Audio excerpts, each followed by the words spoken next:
Know that your toxic partner doesn't have to control your life any longer with this bundle. This powerful bundle combines 2 empowering guides to provide you with a comprehensive toolkit for recognizing, healing, and thriving beyond narcissistic abuse, gaslighting, and codependency. Hello, this is Eric Holt, and you are listening to Narcissistic Abuse, Gaslighting, and Codependency Recovery. Protect yourself against dark psychology tactics, recognize emotionally abusive people, and spot manipulation to end toxic relationships. Provided to you by United Audiobooks. I hope you enjoy my audiobook. Now, let us begin.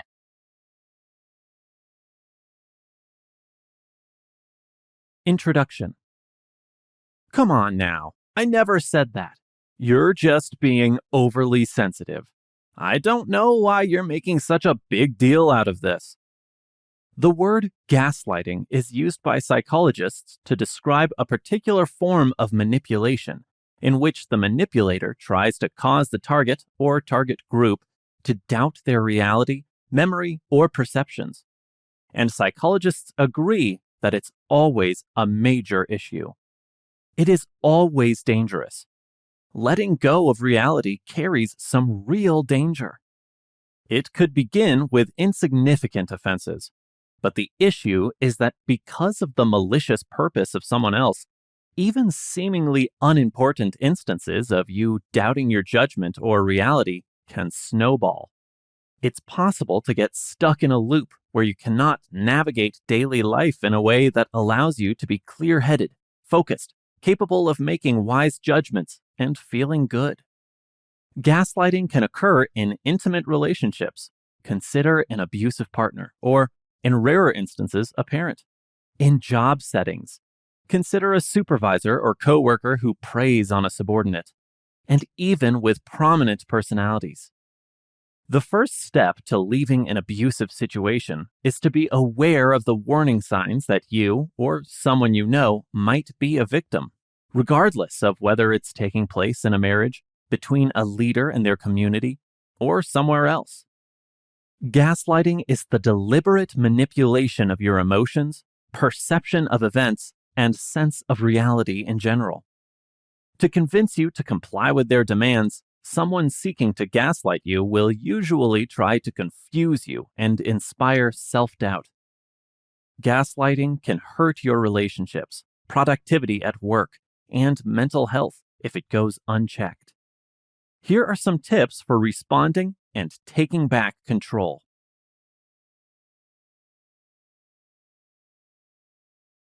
Understanding gaslighting. Gaslighting usually goes as follows. A malicious accusation is made against you. You say, "I didn't mean, do, or say that. However, there's a chance that I did. I was mistaken. How could I miss that? Wow, did this just happen? I can't recall. I feel as though I cannot think clearly. Am I going crazy?" Someone who gaslights you changes your perception of reality. They'll insist you didn't see what you thought you saw, hear what you thought you heard, and feel what you feel isn't real. They want to give the impression that you are going crazy. When you feel you're crazy, you won't trust your senses and will instead rely on them to determine whether or not something is real. The definition and origins of gaslighting.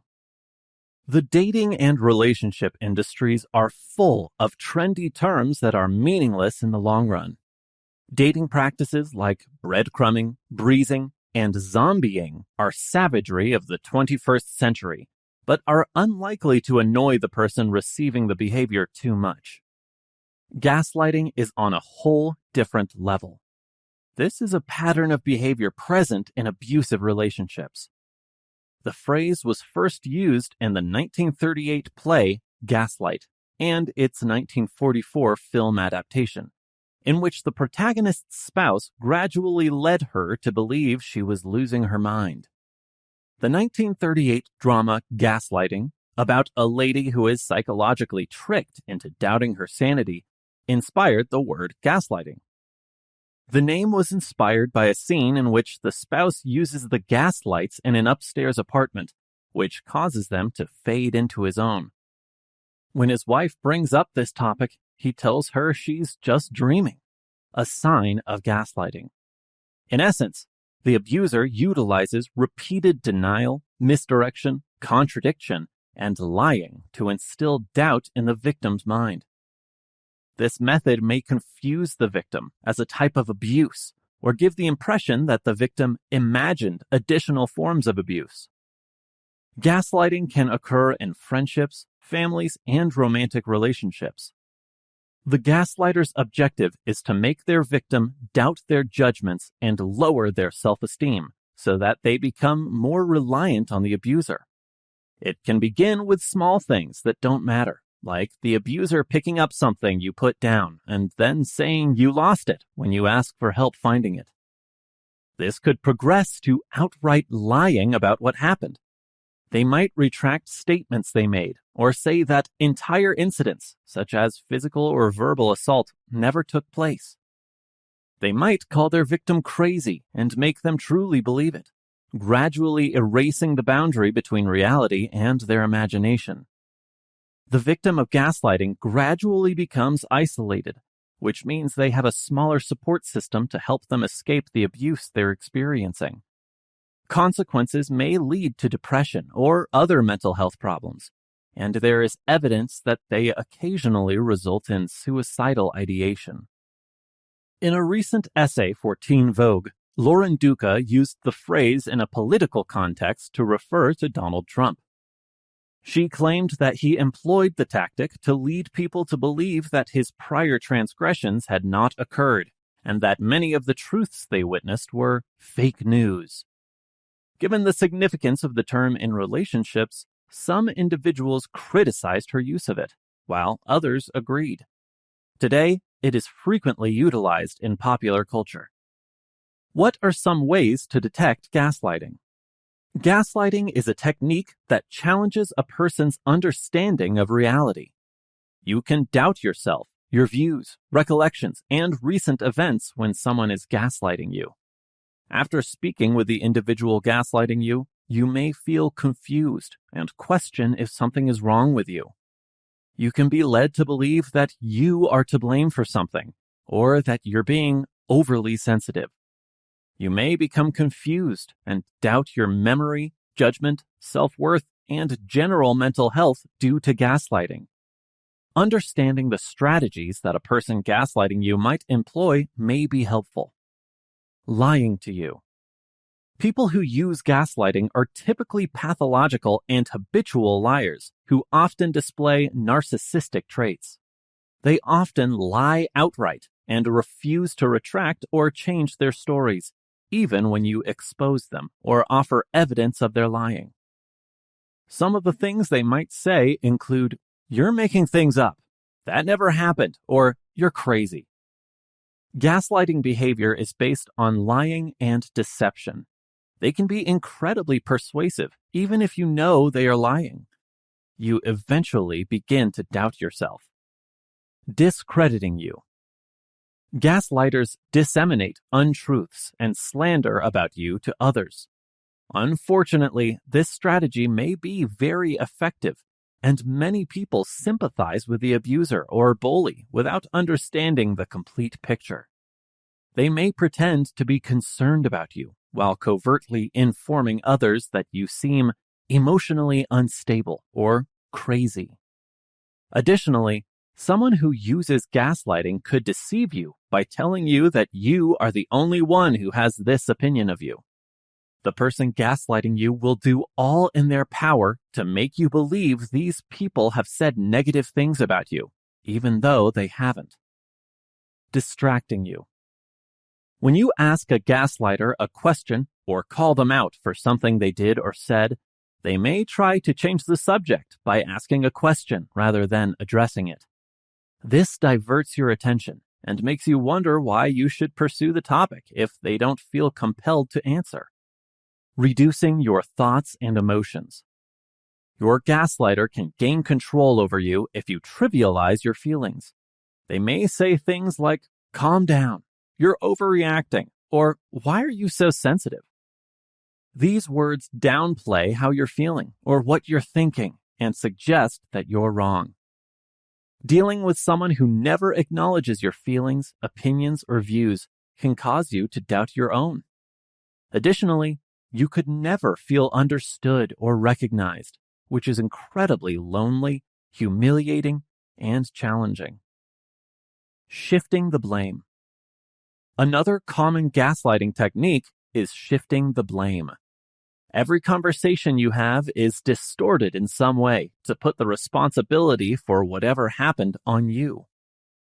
Even when you try to talk about how the abuser's actions make you feel, they can change the subject so that you start to wonder if you are to blame for their poor behavior. For instance, they can assert that if you behave differently, they would stop treating you unfairly. The denial of wrongdoing. Bullies and those who abuse others emotionally are known for not accepting responsibility for their actions. They act this way to escape accountability for their terrible decisions. Gaslighting victims may experience feelings of being ignored, unheard, and unimportance as a result of this denial. Additionally, the victim finds it extremely difficult to recover from the bullying or abuse due to this strategy. Using words of compassion as weapons. A person who gaslights occasionally speaks kindly and lovingly when confronted or questioned to diffuse the situation. They might say, "You know how much I love you, and I would never intentionally hurt you," or something along those lines. These can be the words you want to hear, but they aren't sincere, especially if the same actions keep happening. Nevertheless, they might persuade you just enough to let them off the hook, allowing them to avoid accountability or punishment for their damaging actions. Changing history.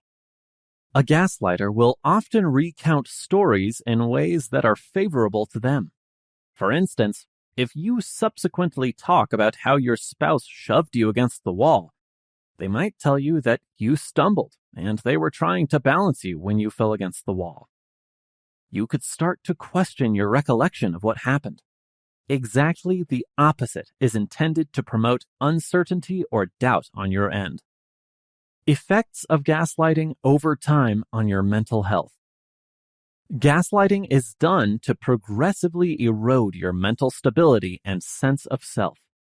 It could take weeks, months, or even years to realize what has happened because it's often done through deceptive methods. Even if the victim was unaware of their behavior, gaslighting might have long-lasting impacts. The impacts make it more difficult to leave an abusive situation, especially if the manipulator meets one of your basic needs, such as housing or financial support. I'll now go into 9 ways a person might be victimized by gaslighting. The consequences could last a very long time after the relationship ends. I want you to keep in mind that it's not your fault if you can relate to any of them. Make sure to continue reading this book for advice on surviving the experience. Persistent self-doubt. Self-doubt sets in because the gaslighting abuser often replaces their version of events to prove you wrong. The Domestic Violence Services Network, Inc. claims this. They contradict your memories of the events and cast doubt on your beliefs and experience, countering and invalidating your position, or make you feel guilty for the abuser's actions. You can start relying on your thoughts, feelings, and recollections to confirm facts and justify your existence whenever you start to doubt your thoughts, feelings, and memories. Unfortunately, believing their opinions gives them more power and makes them more able to control you. Self-blame. The victims of gaslighting often assume responsibility for what transpired, in addition to feeling humiliated. You might turn to self-blame because the abuser continually places the blame on you to escape responsibility for their wrongdoings. You also take the fall as your self-esteem begins to erode. After the abuser constantly reminds you that everything you think, say, or do is wrong, it's difficult to resist feeling guilty about yourself. You may have concluded that the abuse is deserved because you are unlovable, foolish, or crazy by this point. You are essentially gaslighting yourself now after the abuser warped your self-image. A lower self-esteem. You lose confidence if you are gaslighted. Another harmful effect of gaslighting is on a person's sense of self.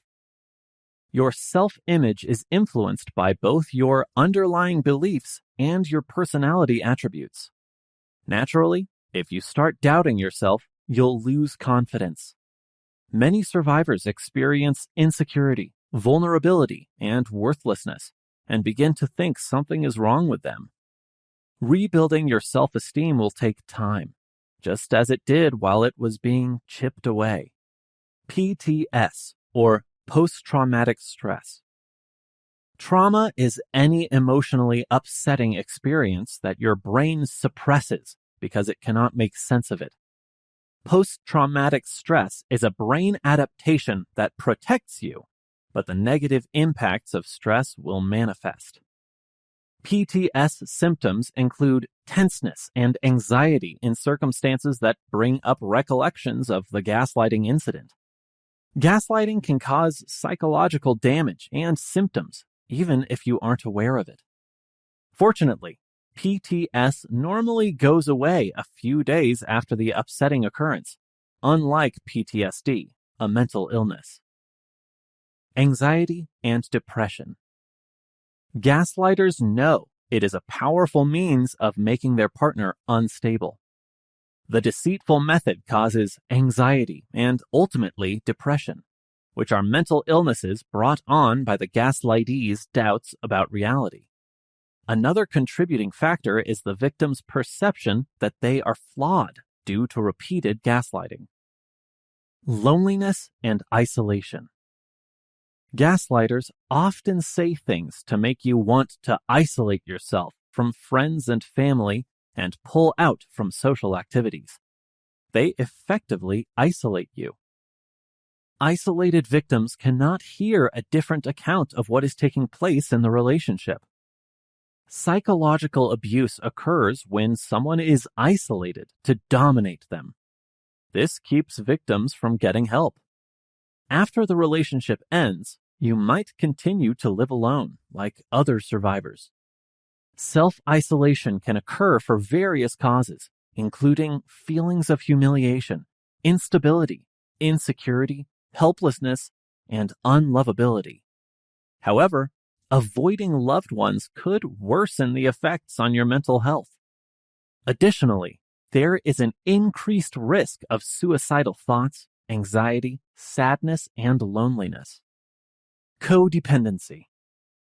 As gaslighting develops and gets worse, there is a power disparity. You can find yourself intimately entwined with your gaslighting spouse as you lose your sense of self. Enmeshment is a key indicator of codependency, which the Oxford Dictionary defines as excessive emotional or psychological reliance on a partner. This means that your partner meets most of your emotional and physical needs. You no longer have faith in yourself to take care of your requirements. Codependency is more likely to occur when you are cut off from or isolated from loved ones. Codependence is harmful and can amplify the consequences of gaslighting over time. Having difficulty making decisions on your own. Someone may have successfully gaslighted you if you often second-guess your choices. According to Mental Health America, MHA, gaslighting attacks your sense of reality and impairs your independent judgment capacity. Have you been questioning your choices lately a lot? You could experience a sense of helplessness without the gaslighter in your life to guide your decisions. You may want reconnection with the abuser to escape feeling helpless and lonely. Remember that this is the same person who reduced your sense of value. Experts caution against asking the abuser for assistance or attention because they may gaslight you again. Trust is lost. Gaslighting that goes on for a while usually leads to a loss of trust. You conclude that your five senses and sense of reason are no longer reliable sources of guidance. However, the problems with trust don't end there. You can feel betrayed and enraged once you realize your friend, boyfriend, or boss has been gaslighting you. A typical reaction to betrayal is to lose faith in the person. According to statistics, 80% of people with post-betrayal syndrome are afraid to trust again. Your newly discovered mistrust can seep into other relationships. It may manifest as a vigilant watch for indicators of gaslighting and other types of betrayal. Those are, incidentally, symptoms of paranoia and hypervigilance, or increased alertness. Recognizing manipulation tactics. Any relationship can experience manipulative tendencies. However, you can avoid them by knowing what to look for. Anyone can be the victim of manipulation in any relationship, including ones with friends, partners in a romantic relationship, parents, and other family members. Even your employer and coworkers may exhibit deceptive behaviors. A manipulative individual, though, can be challenging to spot. Relationship manipulation can occasionally be so subtle and successful that you might end up doubting your perspective of the issue rather than the other person's behavior or motives. Identifying manipulative strategies can be more challenging when gaslighting is present.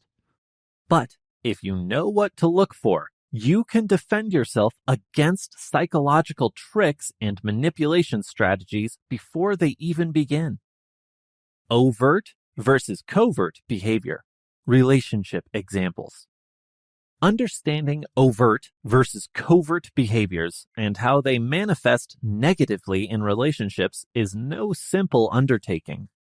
However, the secret to conquering is understanding. Uncovering covert behaviors can be highly perplexing and challenging. The person in the relationship who is the target of covert behaviors often has no idea what is happening or how to react appropriately. Many people, however, are unaware of how covert actions deceive people observing a relationship from the outside. People in the couple's small community often respond in ways that unwittingly encourage the abuse and desert the victim due to misunderstanding. Join us as we define covert and overt behaviors, provide examples of them in relationships, examine how they affect individuals within the relationship, and deceive those outside to clear up any confusion. By reading and studying, you can help prevent covert abuse's damage to society. Let's get going. Defining overt and covert behavior. Overt simply means apparent or visible in English. Covert means to be concealed or hidden. Both actions have an impact on relationships. The underlying motivations or thoughts that give rise to overt behaviors on the outside are called covert behavior. The term overt behavior refers to actions taken outside of oneself that are visible to others and follow an internal thinking or goal. Both covert and overt behaviors are part of healthy relationships. What then happens when there is abuse? Covert abuse. Covert abuse is an action that is not immediately seen as abuse. They are abusive because of the covert behavior behind the act. Rather than being immediately recognized as abusive, covert abusive behaviors can be disguised as compassion, hurt, or misunderstanding. Nobody can easily spot abusive behaviors that are covert. Conversely, overt behavior is not easily missed. However, because they exist in a different world from their partner, The person who is being mistreated finds it even more difficult to recognize covert behaviors in an intimate relationship. They want to think that their partner is acting lovingly and not in a domineering or manipulative way. They find it almost tough to identify the toxic covert behaviors. How overt and covert behaviors affect a relationship. Certain overt and covert behaviors can harm any relationship, even without abuse. Let's examine a typical parent-child scenario as an example. The child has nightmares for several nights and wakes up terrified and weeping. While I was still afraid to sleep, my mother told me that my nightmares were just a dream and that I shouldn't worry about them. Mom didn't soothe me in my tremendous stress. She just completely ignored the incident. She was probably just exhausted and used it as an excuse to ignore my sentiments rather than take care of me. She missed the chance to teach, listen to, and observe me. Mom didn't mean to hurt me. She wanted to help me deal with my fear. She wasn't violent. Even when not abusive, overt behavior can be harmful. As a tool of dominance and control, the abusive parent often downplays their child's feelings, anxieties, and insecurities. The youngster gradually becomes more and more dependent on the parent as their self-esteem declines. The goal of narcissistic parents is to greatly enhance their child's emotional dependence on them so that they become the center of the child's attention. Examples of overt and covert behaviors. What are overt and covert behaviors in a relationship? For instance, when someone apologizes, they usually say, "I'm sorry" for their actions. Remorse is the secret motivation underlying an overt apology. But a covert action that narcissists often engage in to control a person's behaviors or reactions is offering a partial or false apology. The apology is not being offered out of any sense of regret. Instead, the overt behavior of apologizing is used to escape real accountability, trick the victim into letting it go, and divert attention from the abuser and their toxic behavior. The overt apology will dupe you if you don't recognize the subtle behavior. The abuser can influence their partner and restart the abusive cycle thanks to the lie. Examining some typical strategies employed by covert abusers may help you better understand how overt and covert behaviors are used in abusive relationships. Examples of covert behavior that often occurs in emotionally abusive relationships include joking. Joking is a destructive habit that is frequently practiced. It's not always bad to joke, but genuine, clever humor never makes fun of someone else. It takes more imagination to make a funny joke that everyone can laugh at than it does to insult someone specifically. Some households enjoy humiliating one another. Around the dinner table, they might pick apart one another's insecurities to make each other laugh. Or perhaps one of your kids slips up in school and your family chooses to joke about it and be sarcastic. Even if your family may be accustomed to this humor, it has a significant negative effect on your child. It makes the kid feel ashamed and insecure and teaches them that they must do well to be loved. Just because your child is skilled at avoiding or masking the humiliation they feel doesn't mean they don't care. Lying. Lying is when someone willfully withholds or distorts the truth, intentionally or unintentionally. Many people tell lies without secretly abusing others. Regardless of the motivation for the lie, the overt act of lying damages everyone. It is abusive when a lie is told because the teller gets pleasure or satisfaction from tricking their spouse and seeing their confusion. Lies are often used to evade accountability, intimacy, and conflict resolution in abusive relationships. Withholding. One of the most harmful types of covert abuse is withholding. When someone withholds genuine communication, compliments, or praise, they try to dominate or control the other person. They may also withhold their physical warmth or connection. Most frequently, we witness it when someone shuns affectionate physical contact, gives their spouse the silent treatment, or refuses to acknowledge their successes. Healthy confrontation attempts by the victim typically end in some sort of withholding. When their spouse attempts a constructive discussion, the abuser often responds by refusing to talk with them for days. We often hear survivors saying their spouses would abandon them for extended periods without informing them of their whereabouts or safety. It is applied as a form of retaliation against the victim for challenging the abuser.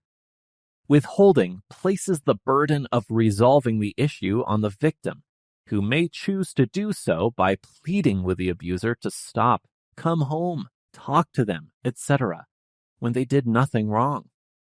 Many victims who experience withholding feel desperate for connection and will do everything to re-establish it, especially to let go of the problem that necessitates confrontation.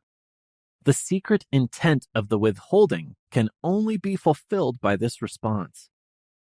Put-downs. Put-downs are a damaging strategy as well.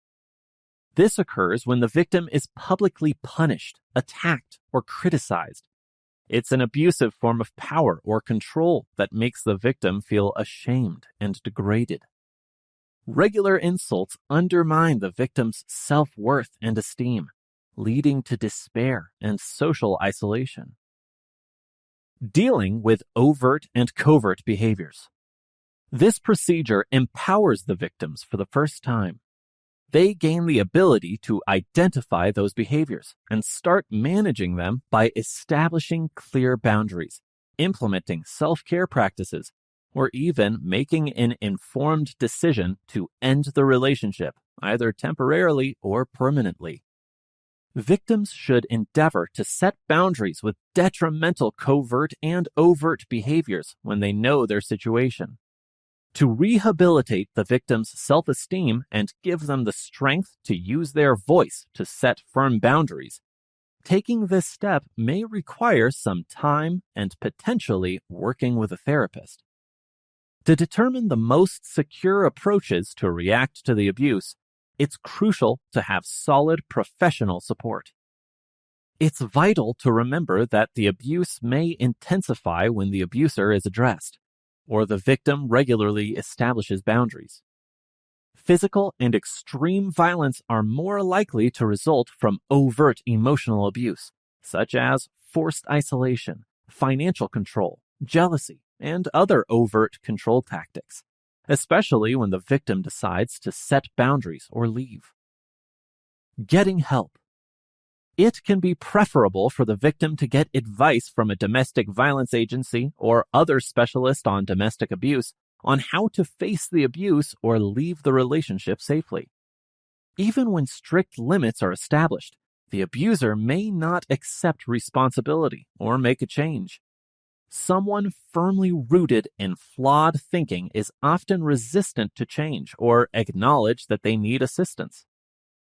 If they receive skilled assistance from an expert, their prospects of transformation are increased.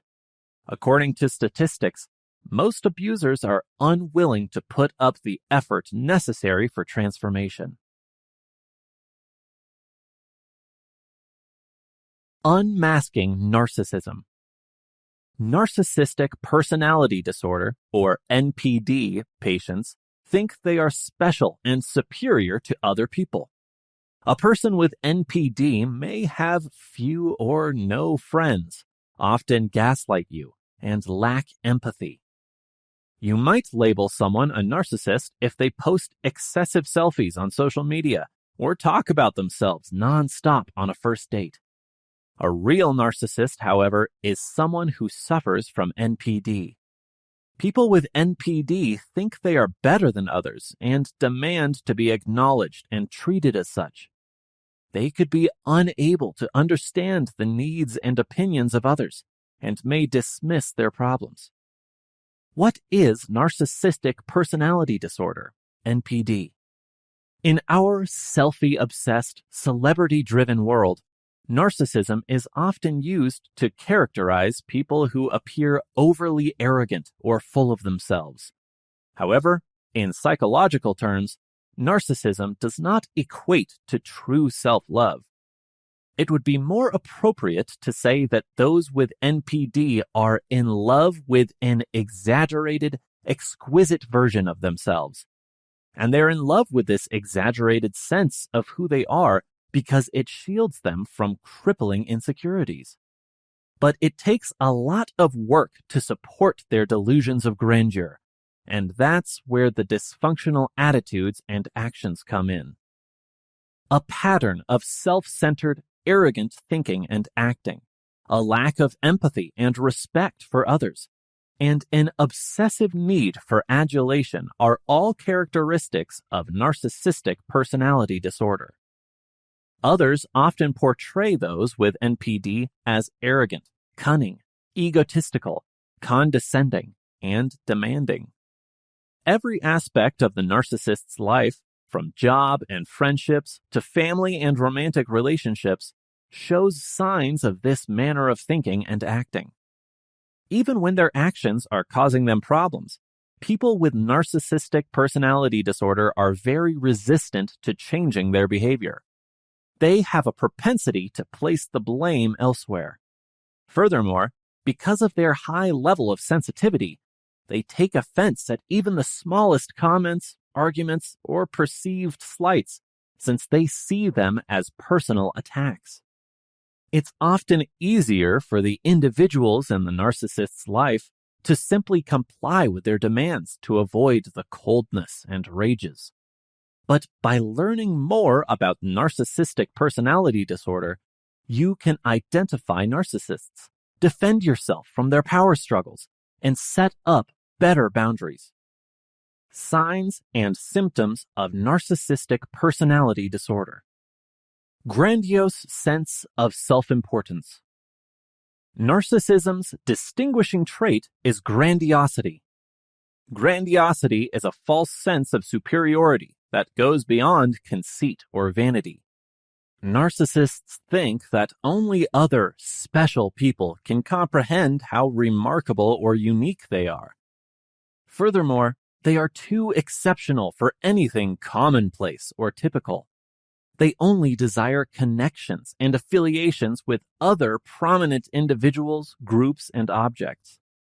Additionally, narcissists think they are superior to others and want admiration for this, even though they have done nothing to merit it. They often exaggerate or flat out lie about their accomplishments and abilities. And all you hear from them when they discuss their jobs or personal interactions is how terrific they are, how much they contribute, and how fortunate the people in their lives are to have them.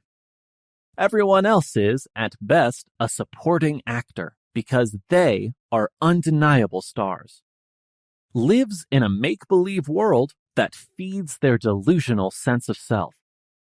Narcissists live in a dream world supported by distortion, self-deception, and magical thinking, because truth contradicts their grandiose perception of themselves. They create illusions about themselves that make them feel special and in charge, fantasies of unending prosperity, power, intelligence, attractiveness, and ideal love. They ignore or rationalize away facts and opinions that contradict them, because these illusions shield them from inner emptiness and guilt. Those close to a narcissist learn to be cautious around their rejection of reality, since anything threatening to shatter the fantasy bubble is met with strong defensiveness and wrath. Need continuous acclaim and appreciation. The superiority complex of a narcissist is like a balloon that slowly deflates in the absence of constant praise and admiration. The occasional word of praise is insufficient. Narcissists surround themselves with people who will satisfy their obsessive need for affirmation because they need constant ego feeding. These connections are incredibly one-sided. The narcissist's admirer always comes first. It is never the reverse. And the narcissist views any stoppage or decrease in the admirer's attention or admiration as a betrayal. A feeling of entitlement. Narcissists demand favorable treatment because they believe they are special. They genuinely think they should be granted their wishes. Additionally, they assume that everyone around them will always give in to their every whim and request. They only have that to offer. You are useless if you don't anticipate and satisfy their needs. And if you dare to go against what they want or selfishly demand anything in return, be ready to face hostility, wrath, or the cold shoulder. Abuses others without feeling guilty or ashamed. Narcissists never learn to empathize with others' emotions or to put themselves in their position. Therefore, they are not empathetic. They see the people in their lives as things that exist to fulfill their demands in numerous ways. Consequently, they have no qualms about taking advantage of others to further their goals. While this interpersonal abuse is occasionally evil, it's often just careless. Simply put, narcissists are unaware of how their actions affect other people. Even if you point it out, they won't get it. They only understand what they need for themselves. Frequently insults, threatens, belittles, or bullies others. Narcissists feel threatened whenever they encounter someone who seems to have something they don't, especially someone who is confident and well-liked.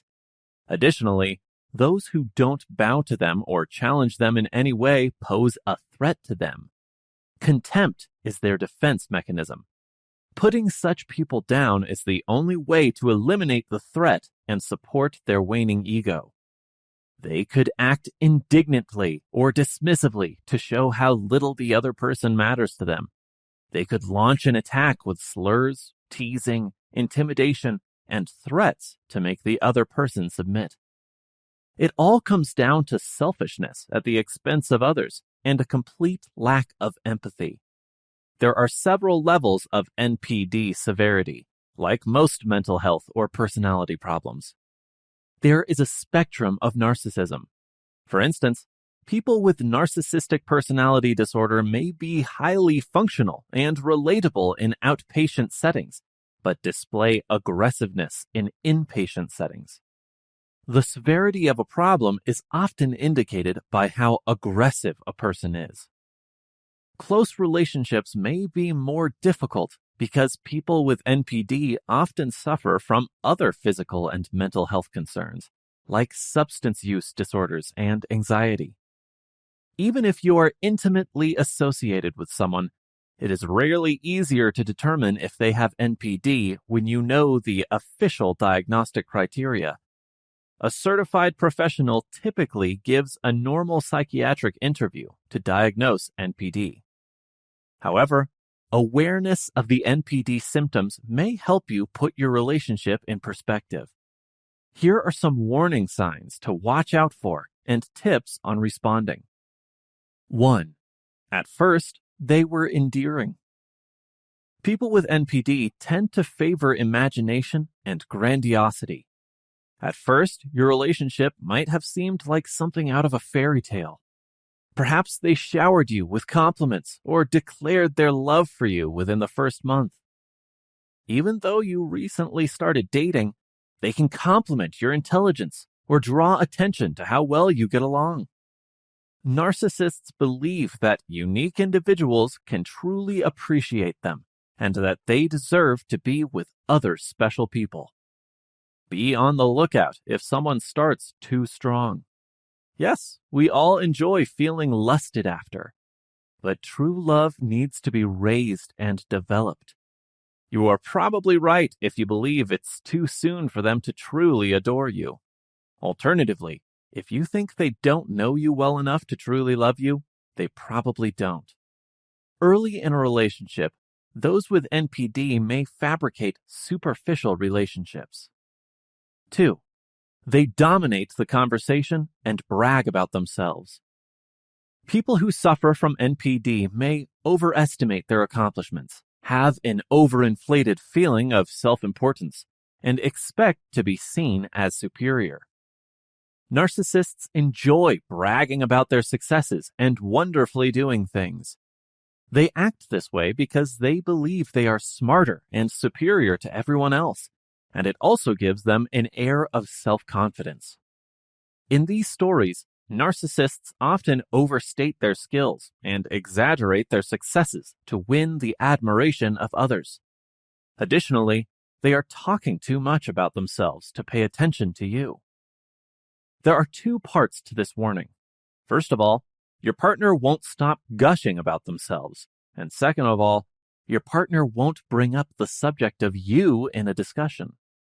Think about these issues. When you talk about yourself, what happens?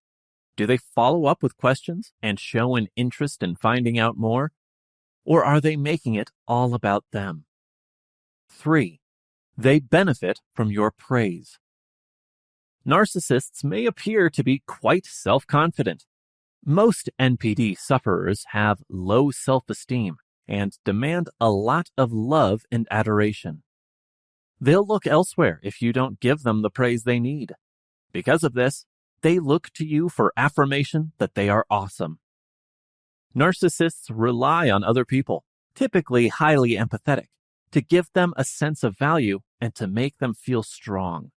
But because of their poor self-esteem, they are more susceptible to having their egos wounded, which makes them more in need of compliments. The primary distinction between self-confident people and those with NPD is that narcissists rely on others to elevate them and only elevate themselves by demeaning others. Confident people do not do these 2 things. People near narcissists may receive punishment for their lack of confidence. 4. They are not empathetic. One of the defining traits of NPD is the inability to feel what another person is feeling or have empathy. NPD sufferers often struggle with their ability to express regret and comprehend the thoughts and viewpoints of others. Narcissists don't understand feelings. They cannot make you feel seen, validated, understood, or accepted. Does your partner care when you argue with your parents, quarrel with your best friend, or have a difficult day at work? Or do they lose interest when you express your anger and sadness? Many, if not all, of the relationships that people with NPD have ended in divorce due to their inability to empathize or simply sympathize. 5. They have few or no lifelong friends. People with NPD often argue with others, which is common. If you look further into their relationships, you can discover they don't have many close friends. People with NPD can also be overly sensitive and insecure. They can become angry if you wish to hang out with other individuals. They may complain that you don't spend enough time with them, guilt trip you into skipping out on your friends, or make fun of the friends you have. 6. They consistently pick on you. Perhaps it started as teasing, but quickly turned cruel. Suddenly, they are bothered by everything you do, from what you wear and eat to who you hang out with and what TV shows you watch. People with NPD often display antagonism and antagonistic behavior, significantly negatively impacting others. They'll make fun of you, insult you, hit you with hurtful one-liners, and crack crude jokes. They seek to undermine others' self-worth to boost their confidence because it gives them power. Additionally, your response to what they say might just serve to legitimize their actions. A narcissist enjoys a response. That's because it demonstrates to them their ability to emotionally impact others. If someone attacks you after you accomplish something deserving of celebration, go immediately. A narcissist may cite some justification, such as, "You could do that because I didn't sleep well," to make it seem you had an advantage over them. They want you to understand that you aren't superior to them because nobody is to them. 7.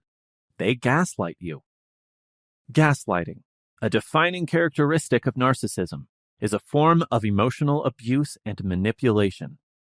People who have NPD are more likely to utter outright lies, falsely accuse others, twist the facts, and in the end, distort their reality. This is especially true when they feel threatened by others or are afraid of being abandoned. They do this to cast doubt on others and establish their superiority. Narcissists use manipulation techniques to persuade you to worship them because they feed off it. 8. They never offer an apology because they believe they are always right. People with NPD are often characterized as being haughty and arrogant in their attitudes and behaviors. Because of this, battling a narcissist may seem impossible. With a narcissist, there is no room for discussion or accommodation because they are invariably right. They won't always recognize a quarrel as such. They'll merely interpret it as them imparting some truth to you. If you feel that your partner doesn't listen to you, won't understand you, won't accept responsibility for their role in a problem, or never tries to reach a solution, they might be a narcissist.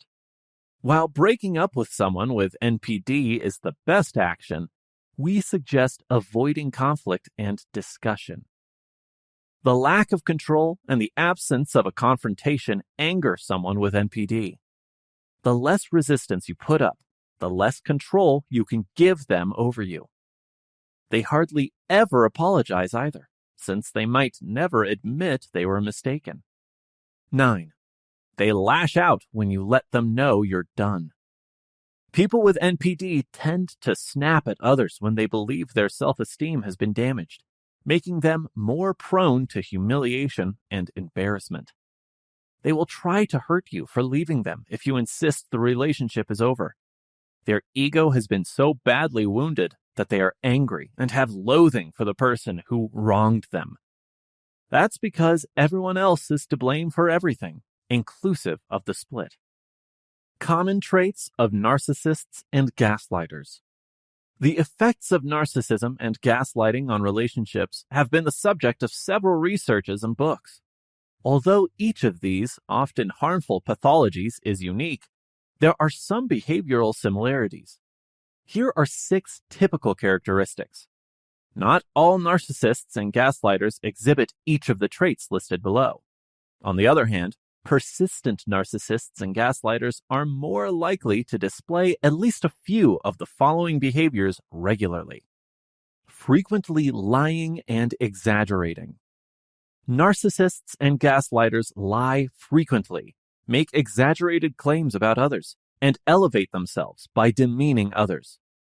Gaslighters typically make you feel inferior through false accusations, constant criticism, and psychological intimidation, unlike narcissists who often try to appear superior and special by showing off, bragging, taking undeserved credit, and other self-aggrandizement. Factual distortion, intentional lies, character assassination, and negative coercion are skills that both narcissists and gaslighters may master. One significant distinction is that, unlike the gaslighter, the narcissist lies and exaggerates to increase their precarious sense of self-worth. Rarely acknowledge mistakes and become very aggressive when criticized. Thin-skinned and easily offended, narcissists and gaslighters often refuse to take responsibility for their damaging actions. The narcissist is prone to flee, bolt out the door, avoidance, silent treatment, sullen resentment, or other types of passive aggression. Or fight when confronted, e.g., temper tantrum, excuse-making, denial, blaming, hypersensitivity, etc. To frighten or oppress their opponent, The gaslighter almost usually escalates by amplifying or multiplying their unfounded charges or coercions. As a zero-sum game where one is either a winner or a loser, at the top or bottom, many gaslighters see relationships as competitive rather than collaborative. For many gaslighters, offense is the best defense is a guiding principle and encapsulates their combative interpersonal style. Misleading image projection. To mask their underlying vulnerabilities, narcissists and gaslighters often portray false, idealized views of themselves to others. Many narcissists like making themselves seem attractive on the outside to impress others.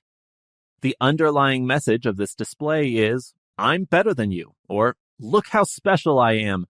I'm worthy of everyone's love, admiration, and acceptance." This trophy complex can manifest physically, sexually, socially, romantically, religiously, materially, financially, professionally, academically, or culturally. In contrast, gaslighters often cultivate an idealized self-image of themselves as the oppressive, dominant alpha male or female in interpersonal interactions, the workplace, or high-profile societal positions, such as politics and the media. Many gaslighters enjoy the delusion that they are all-powerful and strong, able to dispense judgments and penalties at will. Pathological gaslighters often boost themselves and take pride in marginalizing those they persecute. These outward facades play a major role in their fake identities, substituting the actual and insecure self. Narcissists want people to worship them, while gaslighters want others to submit to them. Violation of the rules and boundaries. Many narcissists and gaslighters enjoy getting away with breaking laws and social norms. Examples of narcissistic trespass include chronic undertipping, cutting in line, personal space intrusion, borrowing things without returning, using other people's properties without permission, disobeying traffic laws, breaking appointments, and negating promises. Examples of gaslighting trespass include direct or subtly marginalizing remarks, private or public shaming and humiliation. Both gaslighter and narcissist boundary violations presume entitlement with a narrow, egocentric orientation that oppresses and dehumanizes their victims. In extreme cases, this boundary violation pathology may result in dishonest and illegal business practices, financial abuse, sexual harassment, date rape, domestic abuse, hate crimes, human rights violations, and other types of criminality. Coercion and emotional invalidation. Both narcissists and gaslighters enjoy spreading and arousing negative emotions to feel powerful and keep you insecure and off balance. They habitually invalidate others' thoughts, feelings, and priorities, showing little regret for hurting people. Although narcissists and gaslighters can be, but are not always, physically abusive, emotional pain is the most painful damage for most victims. They become upset at any signs of independence and self-affirmation. Who do you think you are? And become agitated if you disagree with their views or fall short of their expectations. They are quick to judge others, but sensitive to criticism. By putting you down and making you feel inadequate, narcissists and gaslighters boost their fragile egos and feel more reassured about themselves. Manipulation. Using or controlling others to further one's ends. Narcissists may use their romantic partner, family, child, friend, or colleague to fulfill unrealized dreams, meet unreasonable self-serving needs, or cover up weaknesses and shortcomings. Narcissists also use guilt, blame, and victimhood as manipulative devices. Narcissists and gaslighters tend to make decisions for others to suit their agenda. In personal or professional environments, gaslighters manipulate by controlling or micromanaging relationships, including telling others how they should think, feel, and behave under the gaslighter's unreasonable restrictions and scrutiny. They often become critical and repeatedly lie to make their victims doubt themselves and feel less confident. The biggest difference between narcissists and gaslighters may be that the former use and exploit others, while the latter dominate and control them.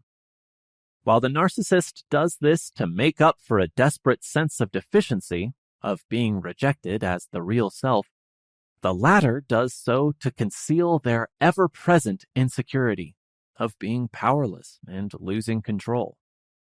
This is a toxic and destructive combination of vanity, manipulation, bullying, and abuse, all unleashed to compensate for the perpetrator's deep-seated sense of inadequacy and dread. In the worst-case scenario, some people exhibit narcissism and gaslighting. I hope you're enjoying my audiobook so far. It would be a pleasure if you could let me know how you're feeling about this audiobook in the comment section below. We would greatly appreciate it if you would also like the video and subscribe to United Audiobooks to have access to more best-selling audiobooks in the future. Also, please, if you are interested in getting more free audiobooks, please click the first link in the description below. Now, let us carry on with the next chapter.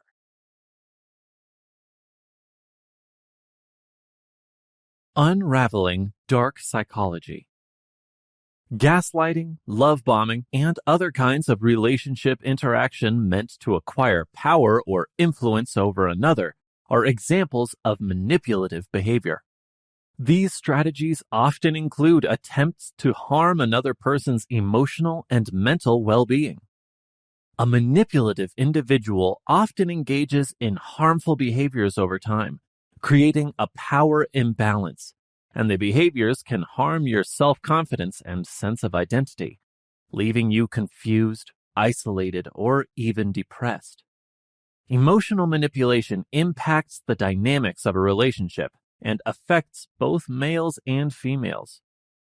This chapter guides how to identify manipulators and take precautions against manipulation by discussing emotional manipulation and the causes and symptoms of manipulative behavior. What is emotional manipulation? Emotional manipulation is a psychological manipulation in which a person tries to control another person's emotions through persuasion, compulsion, or even emotional blackmail. As evil as it seems, emotional manipulation isn't always the result of conscious thought. It can be ingrained, chronic, or second nature due to trauma or negative childhood events. Other people can act manipulative because they grew up in homes where that was the norm and didn't get to learn other ways of communicating.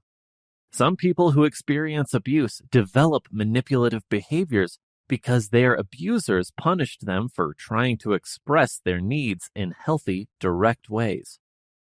Intimate partner violence is often coupled with emotional manipulation, which can be psychological assault. Charm. People want to feel attractive and wanted, and manipulators play into these feelings by being charming. They believe that when a person starts to get a little flirty, they'll be attracted to the manipulator and more likely to comply with the manipulator's demands. We all know someone who uses a wink and a compliment to get what they want. Coercion. When someone is coercing another to do something, they may be using fear of harm or threats. For example, they may say, "If you don't help me rob this bank, I'll kick your dog." Yikes. The person being coerced may feel that the consequences of not doing the action are worse than the consequences of doing the action. Silent treatment. Silence makes us nervous. If someone is silent or unwilling to talk, we may feel the impulse to give in to their desires or offer them what they want just to break the silence. Silence is a surprisingly effective manipulation and negotiating tactic, Reason. Not all manipulation tactics are unethical, but they may be used unethically. The reason is a great example of such a manipulation tactic. People may use reason or logical arguments to get what they want. They may say, if you help me rob this bank, you can feed your family. Nothing inaccurate about that, right? But when it's difficult to argue against someone who uses reason as a manipulation tactic, you may be more likely to engage in unethical behavior. Love bombing. The intensity of the connection, the expensive gifts, and quick expressions about meeting the family and other serious steps can be red flags with someone you're just starting to know. Love bombing characterizes relationships that start in a frenzy of attention and emotion almost immediately. Love bombing is a common tactic used by someone with narcissistic personality disorder to gain attention as you grow further distant from your friends, family, and life goals. Regression. When two people reason with each other like adults, it can be easy for both parties to hold their ground. But things may go haywire when one person reverts to acting like a child. This is the regression tactic. People may whine, cry, or pout until they get their way. People may give in simply because they want childish behavior to stop. Self-abasement. Not all manipulation tactics involve insulting or forcing others to do something. If a manipulator uses self-abasement to get what they want, they will humble themselves. Self-abasement may be used when a manipulator wants someone to forgive them, believe them, or make other efforts to strengthen a relationship. Responsibility calling. Imagine that you are thinking about getting your nails done. If you haven't scheduled an appointment, it's easy to say, "No, I'm not going to get my nails done." If you have, it's more difficult to cancel. These duties are invoked through the responsibility to persuade someone to accomplish their goals. To make it more difficult to say no, a manipulator can argue, "But you promised," or "I already made the reservations." Hardball. Hardball strategies are a step up from coercion. While persuasion may instill a sense of danger, hardball methods result in pain or physical injury. Pleasure induction. Many people view pleasure induction as a non-lethal form of manipulation. Using the pleasure induction technique, a person merely assures another person that the action will be enjoyable. "Come on, you'll enjoy it." Social comparison. According to the social comparison theory, we evaluate ourselves with others. Many people use comparisons to determine their level of achievement, beauty, and the existence of personality traits. It's a well-known trait of manipulators. To persuade individuals to behave, they can employ social comparison. Your coworker does this for their partner.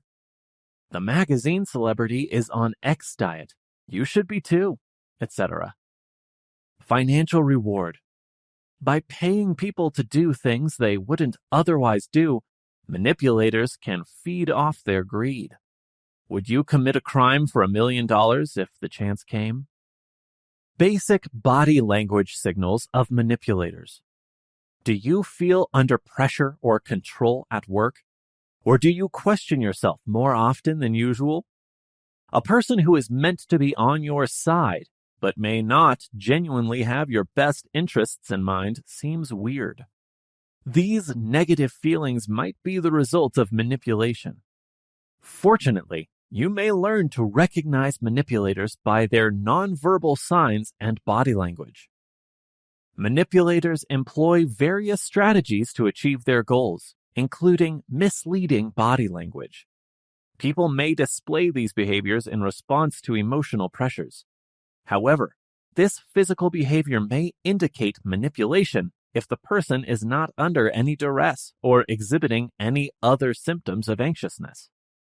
Manipulators might unconsciously or actively employ this common pacifying to win your compassion and influence your behavior. Tapping of feet. Someone tapping their foot often expresses displeasure or frustration. A manipulator may click their pen or tap their foot to purposefully portray those emotions and make their victim feel guilty. Additionally, tapping the feet could make you make a hasty choice, which might be in a manipulator's best interests. Scratching of chin. A manipulator will scratch their chin to convey doubt or lack of confidence. This strategy often persuades someone to cave and say, "It's okay, I can just do it." You probably remember several occasions when you told someone you wanted to do something you didn't because they were unsure of their ability. When someone asks for something from you, even though you know they can do it themselves, and continue to scratch their chin, they probably want to trick you into doing it for them. Rubbing hands and necks. Think of your favorite Disney antagonist. You can readily picture them laughing maniacally and rubbing their hands together. Even Disney can see that this behavior points to a scheme with selfish motives. Even if real-life manipulators may not have an evil laugh, rubbing hands together conveys control, irritation, or haste. Many people who are stressed out rub their necks as well. When taking advantage of another person, a manipulator could display stress or guilt-like behaviors. Only adept sociopaths take complete pleasure in hoodwinking their victims. If you notice that a certain person rubs their neck often, that can cause concern. Eye contact and movement. People often assume they are telling the truth if they look at you directly, but con artists can maintain eye contact for a long time. A manipulator or liar, in fact, closely observes their target and keeps looking into their eyes to see if the victim is falling for their ruse. People may be dishonest if they stare at you directly when they normally wouldn't. The blink rate is a key indicator of a manipulator's eyes. How people blink can show what is happening in a person's neurology. An increased blink rate could be a sign of stress, panic, or an increase in adrenaline. Depending on the situation, less blinking communicates greater attentiveness or relaxation. Changing one's physical position. Start observing how often someone's body position changes if you feel they're trying to control you. A manipulator may change positions to give the impression that they are uncomfortable. Our thoughts are naturally programmed to sense when someone is uneasy and comfort them. As a result, if someone keeps shifting positions, you might be caving. Disrespect for personal space. Intruders enter your personal space to give off the impression of intimacy. Even if you've moved back to allow yourself some room, they might lean in too close or keep touching your arm or shoulder to forge a bond with you. Mirroring your body language. Manipulators utilize the mirroring technique to confuse you. In this instance, they stress the value of being aware of someone's baseline movements, how they typically react to a scenario. When you bring up a subject, if they become defensive or change their body language, it may indicate that they are creating a mental barrier. Self-soothing. One of the most obvious signs of uncomfortable body language is self-touching. If they don't make baseline gestures like stroking their necks, crossing their arms, or fidgeting with their hair, they might be trying to mask their feelings or stall for time. Fidgeting. Along with self-touching, constant body movement may be a crucial indicator that something is wrong. Fidgety behaviors like tapping the floor, clicking the pen, and chewing the nails can indicate mild worry or tension. Playing with jewelry is also rather obvious. Rapid blinking. People's internal state can be inferred from their gaze and blink rates. We blink about 4 or 5 times per minute on average. Therefore, to lubricate, our eyes only truly need to blink once every 12 to 15 seconds. A person may blink more frequently when talking or feeling worried, while a person may blink less frequently when trying to concentrate. How to cope with a manipulative person. It could be challenging to recognize deceptive and dominating behaviors. Even though you cannot stop the behaviors since you are not accountable for them, you may take care of yourself to lessen their effects. Even though you could sympathize with the other person, you should be aware that responses like fighting, criticizing, threatening, blaming yourself, and appeasing the manipulator might strengthen them and keep up their behavior. Additionally, these actions could incite anger and make things worse. Before bringing up a problem with a manipulator, ensure a person feels comfortable and able to do so. A reliable person or expert can be consulted to help evaluate the situation. Here are a few strategies for handling manipulative people. Partner. To manage a manipulative partner, it can be helpful to acknowledge that manipulation techniques are being used in the relationship. Discuss the effects of those techniques. Be direct in expressing your needs and how both parties can communicate more effectively. Accept responsibility for problems. Frame your concerns in a way that shares your perspective without pointing the finger at anyone. And set and enforce boundaries. Counseling for couples or married people might be a terrific approach to getting more assistance. Healing can be aided by taking individual care of yourself through therapy, family support, or stress reduction techniques. Parent. It might be challenging to deal with an emotionally manipulative parent. Share your opinion on what's happening and how it affects the dynamic as you calmly and succinctly address your concerns. Be honest about your needs and how you think the relationship could be made better. Find a dependable person who can guide the talk if necessary. Families may find help in family therapy to address issues and strengthen bonds. Friend. Be frank about what you need from the friendship and offer constructive suggestions to improve things if you want to manage manipulative behavior. You can set boundaries and refuse requests if they don't feel right. Remember that if a friendship or any other type of relationship doesn't feel good for you, you always have the option to end it. Colleague or superior. It can be most difficult to deal with manipulative behavior at work, especially if you worry about losing your job and your means of support. However, open discussion about the negative effects of deceptive behavior at work is crucial. It could be time to speak with a manager or supervisor if you can't get the problem resolved amongst yourselves.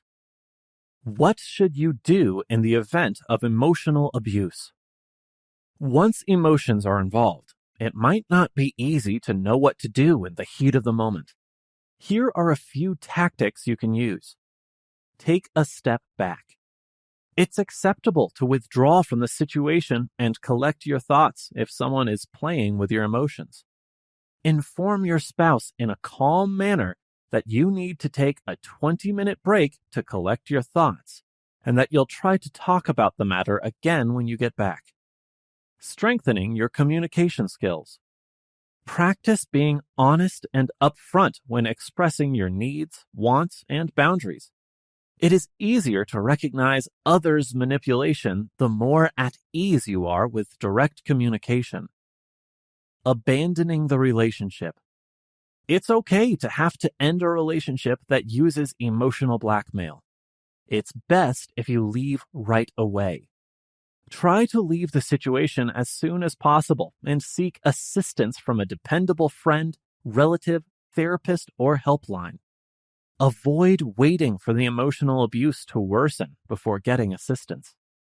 What you should not do. When someone is attempting emotional manipulation, sometimes knowing what you should do also means knowing what might not work. You can try to avoid the following things. Do not feel accountable. An effective strategy for controlling emotions is guilt. No one is accountable for the emotions of others. They want you to think this, but it's just not true. Only your happiness and well-being are your responsibility.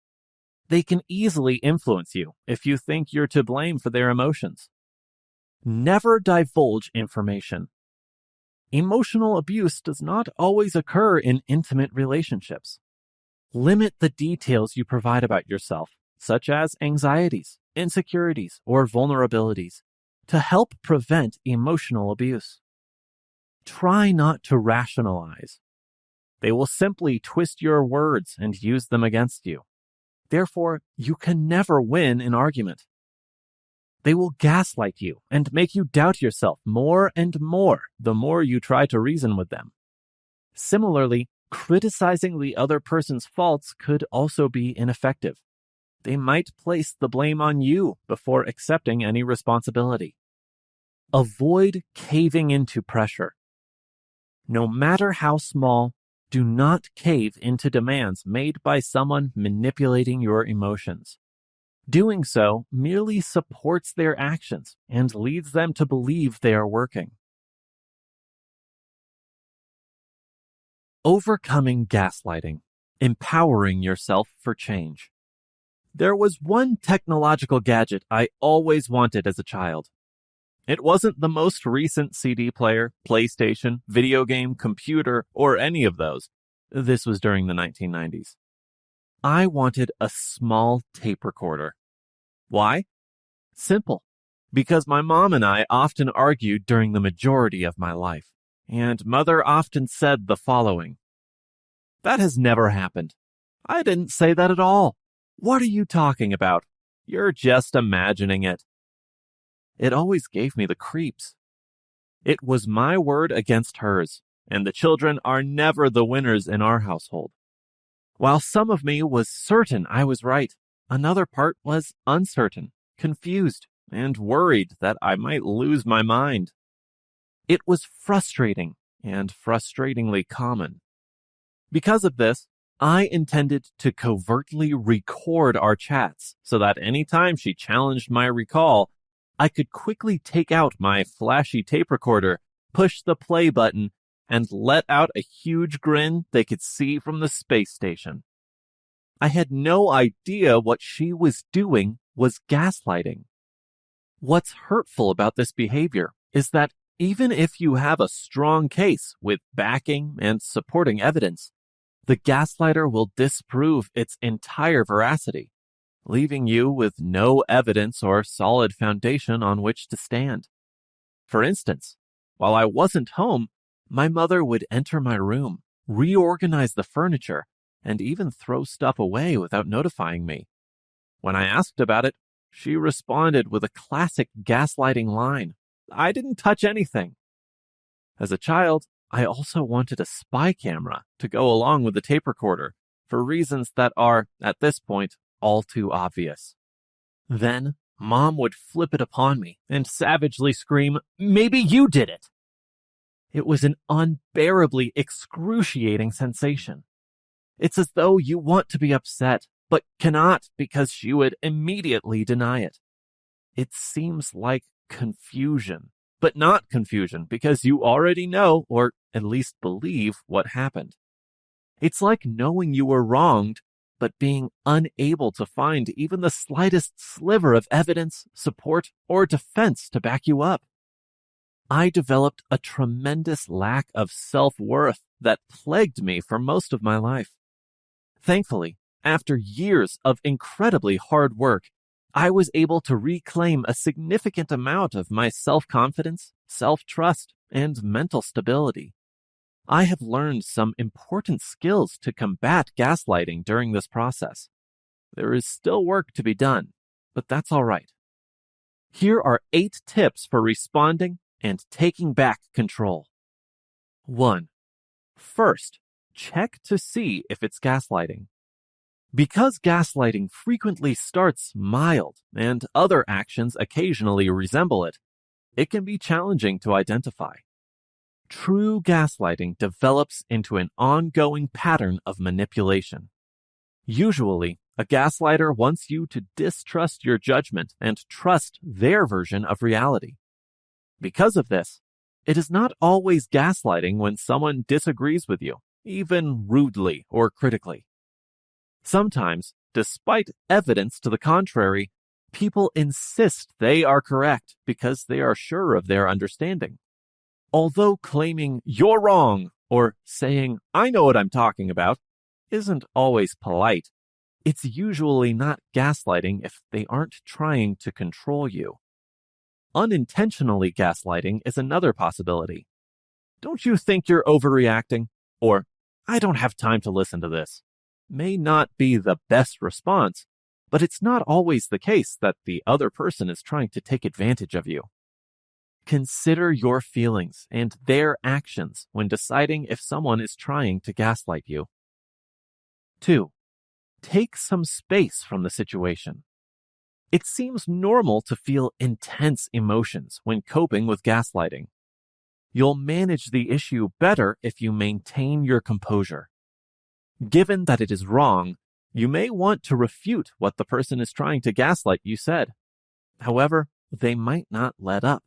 And if you're upset, they can feel encouraged to continue trying to control you.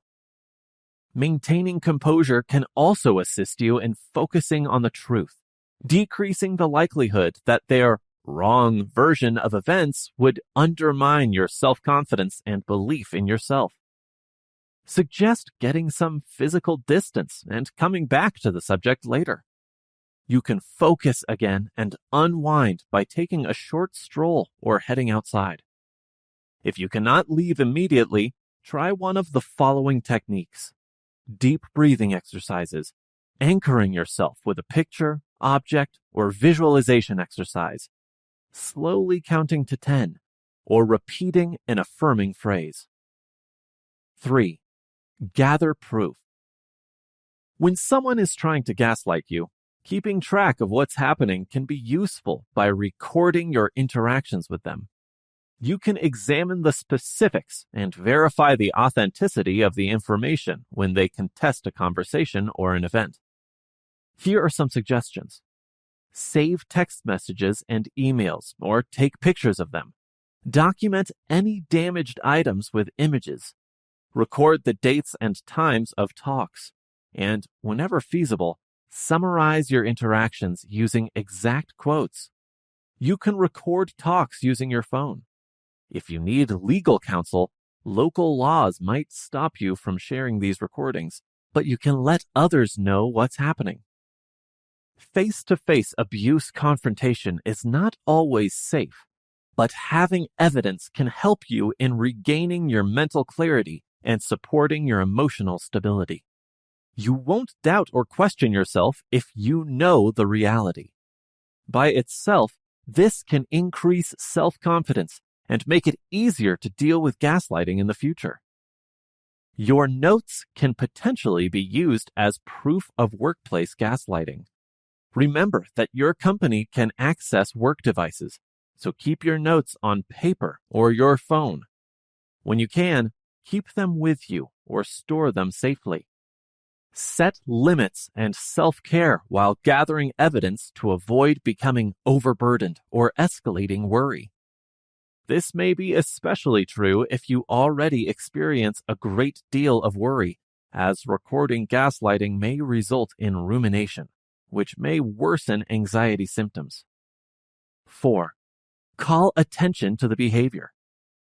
Gaslighting is effective because it confuses you and undermines your self-confidence.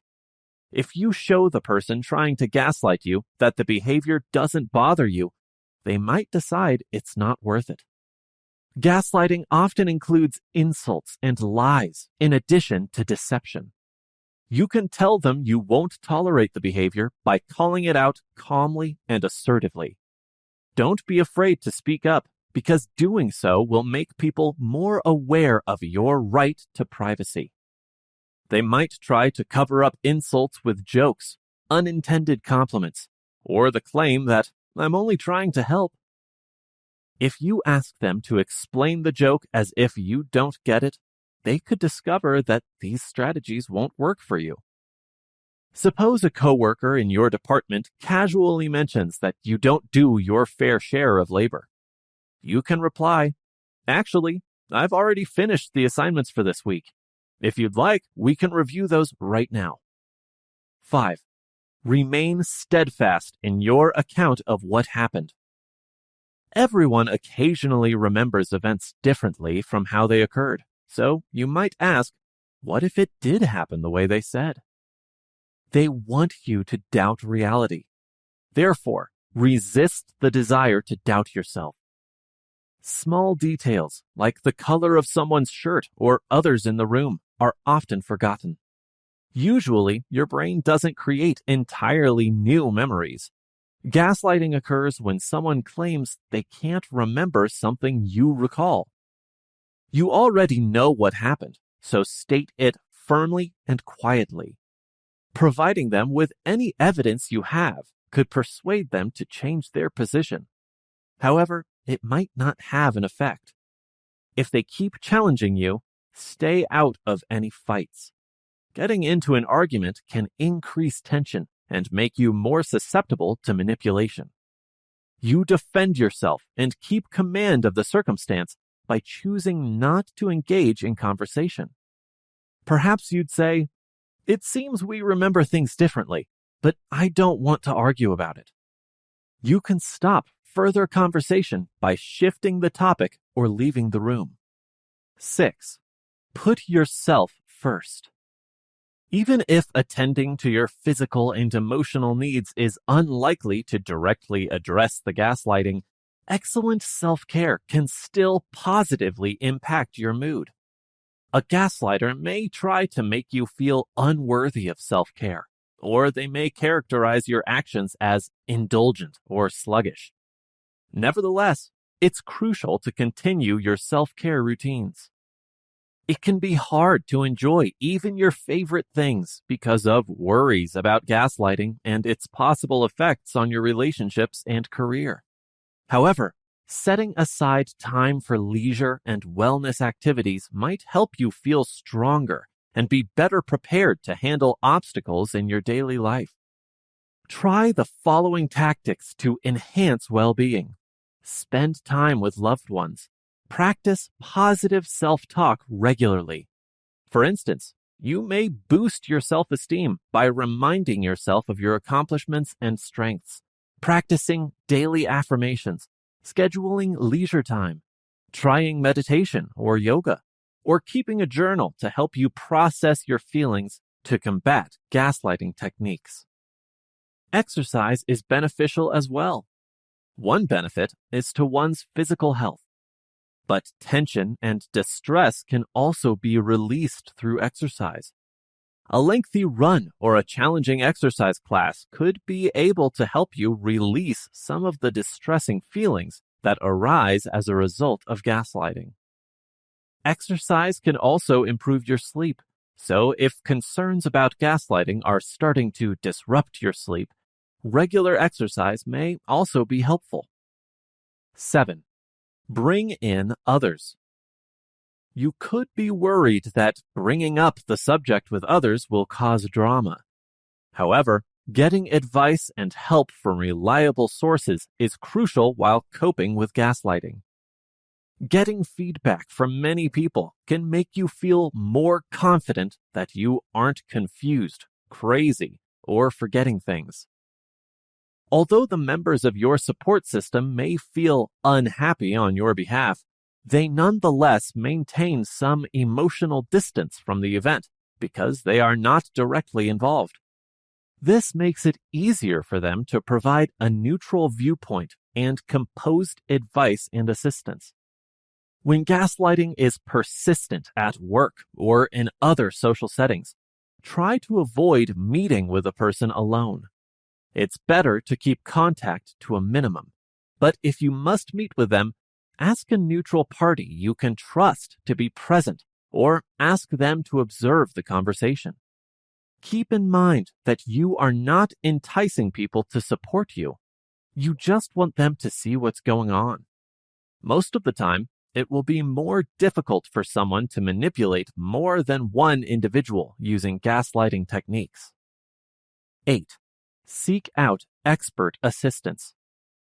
Sometimes gaslighting can escalate into a dangerous, abusive situation. This doesn't imply that you did anything wrong. Emotional abuse is often challenging to address. A smart first step is usually to speak with a therapist. You might begin your search for nearby counseling resources by using directories like Healthline's Find a Therapist tool. Your human resources department may also be able to help if the gaslighting takes place at work. The United States Equal Employment Opportunity Commission has more information about harassment and how to report it.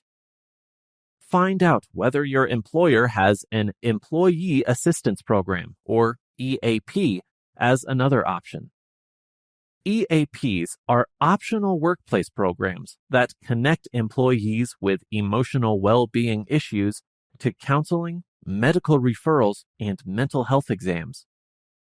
Gaslighting might make you feel alone, but you don't have to. Depending on your circumstance, therapists and hotline counselors can provide advice, including safety planning suggestions and resources to help you handle a crisis or potentially harmful scenario. How to set boundaries in an intimate relationship.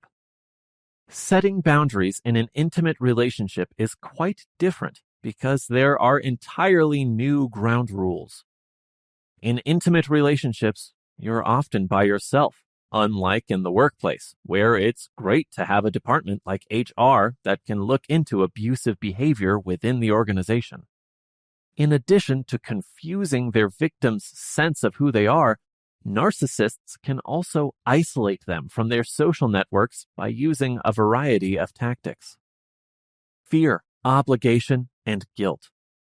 FOG has a significant impact on how long narcissistic relationships last. Because they associate fear with having emotions that don't support their narcissistic abuser's frail ego, narcissists' deceptive techniques create an environment in which victims of narcissistic abuse are silenced. To make the victims of narcissistic abuse feel forced to continue the relationship, narcissists will also purposefully utilize empathy to manipulate strategies like breadcrumbs. Additionally, victims of narcissistic abuse are made to feel guilty for even wishing to end the relationship or admitting that their abuser's actions are diabolical, due to outmoded societal values working in concert with a pervasive environment of deception. Going gray rock is the best way to establish boundaries with a narcissist. When someone asks how to establish boundaries in a close relationship with a narcissist, it may be a sign that they are still sharing a home with their abuser. There is something people should be aware of. Even though there isn't always a difference between setting boundaries with a narcissist they live with and one they don't. No contact is the most efficient strategy to break the cycle of narcissistic abuse. No contact is exactly what it sounds like. It occurs when someone can leave their narcissistic abuser and break off all communication, suffocating their vital narcissistic supply. Sadly, no contact is not always possible. The gray rock approach is the next best thing to going no contact. Although they cannot admit it, narcissists have extremely unstable emotional states. They therefore utilize relationships to control their emotions, which show up as manipulative techniques like projection, scapegoating, gaslighting, and other similar ones. By not defending and justifying themselves or having meaningful talks with the narcissist, those who employ the gray rock method stay out of conflicts with them.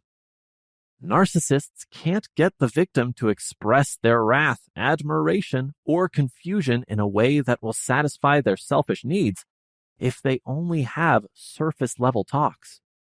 In a perfect world, this would result in the narcissist growing tired of the victim and moving on to find a new narcissistic supply source. Though it seems easy, it's not. Those who attempt to apply the gray rock approach should be prepared for protracted episodes of narcissistic rage and baiting. However, if they remain loyal to themselves, the narcissist will eventually go, allowing the victim to get ready for and begin their healing process. Escaping toxic relationships. Your life can be improved in ways that you never imagined possible by a wonderful relationship. However, you might feel heartbroken, down, and drained if it's bad. Contrary to popular belief, toxic relationships are more common and often have life-changing consequences. People outside of toxic and unhealthy relationships often find them confusing. Leaving someone who makes you miserable or is physically or emotionally abusive is a no-brainer, right? Due to a variety of issues, including income, children, and emotions, the truth is often more difficult. What do you do then? What makes toxic relationships difficult to end? People fall into relationship patterns that might be challenging to escape. Some people might worry about their children or feel imprisoned financially. According to the National Domestic Violence Hotline, abusive relationship victims make an average of 7 efforts to end the relationship before they succeed. The following are some factors that make it challenging for people to leave a toxic relationship. Fear. One spouse is likely to be quite manipulative towards the other in abusive relationships. If the other person mentions leaving, this often entails making financial, emotional, or physical threats. The victim could be reluctant to break up with their lover. Children. For couples with kids together, splitting up can be particularly difficult due to the perceived harm it would cause the kids. There can be custody issues as well. Love. Someone may be in a relationship because of unresolved feelings of love. Finances. The logistics of leaving could be more difficult if one partner is financially dependent on the other. Shame. Many people keep their relationship details a secret from their friends, relatives, and coworkers. They consequently suffer in silence because they are embarrassed to seek assistance. To cope, they might turn to alcohol or drugs, which would intensify the relationship's strain. Codependency. In codependent relationships, one spouse continually gives and the other takes, creating an uneven dynamic that can be difficult to escape. Finding a route out of a toxic relationship can be challenging after a long time. You can even think that the issue is your fault. Feeling this way is a regular occurrence since the attacker is often skilled at gaslighting, which makes you doubt reality. Additional issues could develop if your partner has a narcissistic personality disorder, NPD, characterized by an exaggerated feeling of self-importance and a lack of empathy. According to a 2019 SAGE Open study, narcissistic partners' violent outbursts are caused by their worry about being abandoned by their spouses. A narcissistic person could become angry or try to stop their partner from leaving by, for instance, manipulating them by acting like the victim. How to get out of a toxic relationship. Even when you're motivated to end a toxic relationship, it might be challenging to know where to begin. Having a support network and discovering ways to improve your self-esteem is crucial. If you're having trouble, it might be time to speak with a therapist for more help. Here are 11 tips for ending a toxic relationship. 1. Create a support network. When you end a toxic relationship, you go through comparable emotions to a healthy one. You'll experience various emotions, including sadness, conflict, lovesickness, relief, depression, and more. Ending a toxic relationship can be difficult if you financially rely on your ex. However, don't give up hope. Instead of dwelling on the difficulties involved, concentrate on creating the network of supporters you will require if you decide to leave. According to research, having friends and family by your side during trying times helps to reduce psychological suffering. It will be easier to transition if you have a support network. 2. Remain steadfast in your decision to depart. It's broken, which is why it's called a breakup.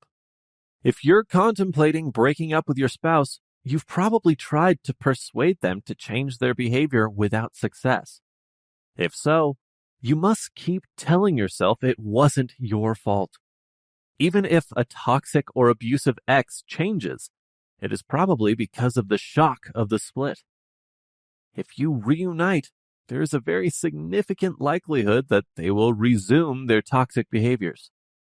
Being steadfast in your resolve to leave a toxic relationship will need you to follow through. 3. No contact. You must stop communicating with your ex when the relationship has ended. Keeping in touch with your ex makes reconciliation more likely. A toxic person may use emotional blackmail to entice you by manipulating your emotions. Unless you have children together and must co-parent, stop all communication with your partner as soon as you decide to split up. If so, only talk to each other about the kids. 4. Unfollow them on social media. It's critical to block your ex on your phone and find ways to avoid running into them in person, because seeing them on social media will keep the memories of the relationship fresh. These steps will help you stop thinking about the toxic relationship and establish a firm boundary that is over. 5. Recognize that you deserve better. A person can get depressed after receiving verbal abuse for months or years, or being told you will never find someone better. You might even start believing it. However, this is untrue. Toxic partners utilize this strategy to keep their partner in the relationship by tearing down their partner's sense of self-worth and self-esteem.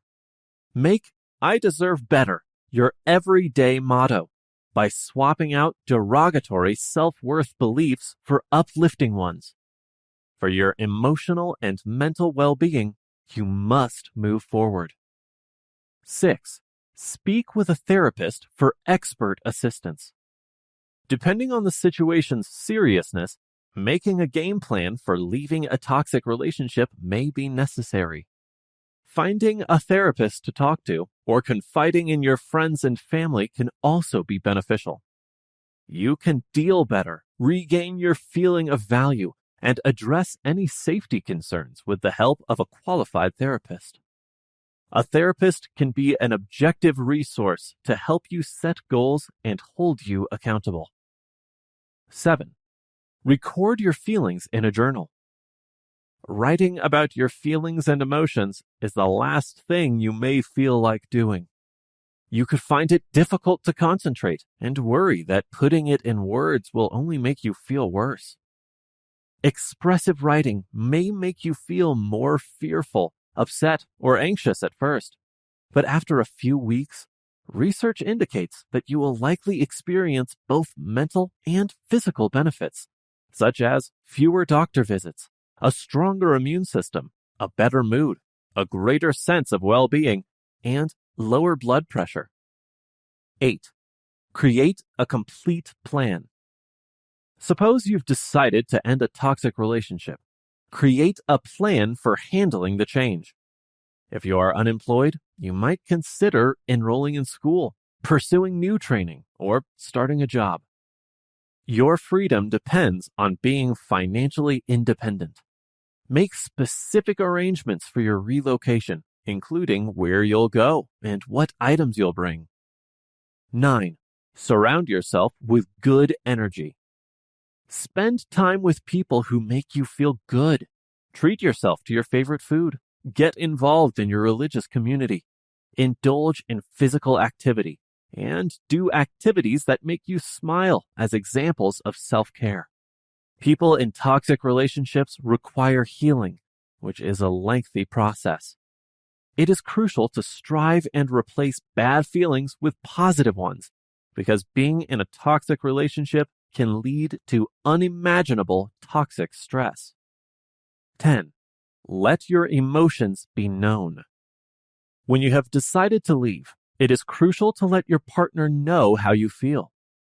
An in-person discussion is ideal if your spouse is emotionally stable, but it could be better to express your thoughts in writing if they are impatient or sensitive.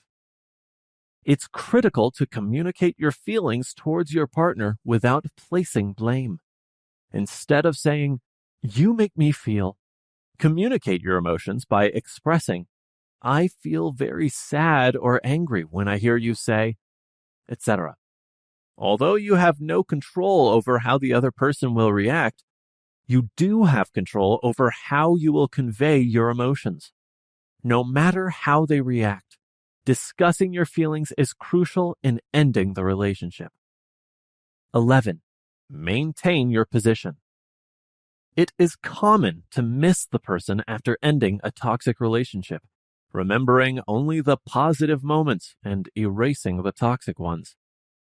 The temptation to want the person back in your life can be strong, but remember that you chose to leave after careful consideration and for specific reasons.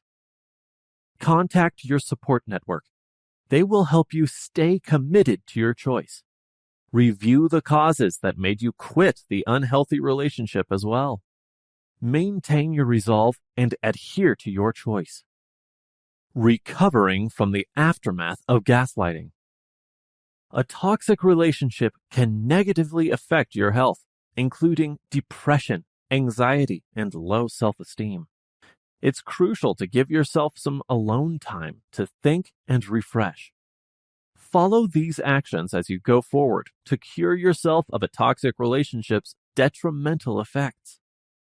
Put yourself first. Give yourself a chance to demonstrate that you deserve love and can be in a good relationship, since it takes time for scars to mend. Even on your darkest, most difficult days, never forget to love yourself, since you can only save yourself. Get back into the interests you once loved. You don't need a companion to make you feel unique, so go on coffee dates yourself. Experience each emotion. Even though it may seem overwhelming, it is important to process all the feelings that arise after leaving a toxic relationship. Because sadness and tears are typical human emotions, you are free to experience them. This could be a wonderful time to get support from a therapist who can mentor you, help you manage, and help you regain your sense of value. Wait a while before entering a new relationship. Give yourself time to recover before beginning a new relationship to prevent a rebound. This is a key time to concentrate on self-reflection and assess your position. Additionally, now is a wonderful time to reflect on your missteps and decide the kind of relationship you want to devote your time to. Keep in mind that it's acceptable not to find closure. It can be challenging to go on without closure, but remember that everything is temporary. Don't wait for a toxic partner to apologize. Be the better person and let go of whatever resentment you may harbor in its place. Filling the idle days and void with something more fruitful, like a new interest or new skills, is useful advice. Your mind will be kept occupied and diverted by this. Having a healthy relationship after emotional abuse. It can be quite challenging to begin a new relationship after an abusive one.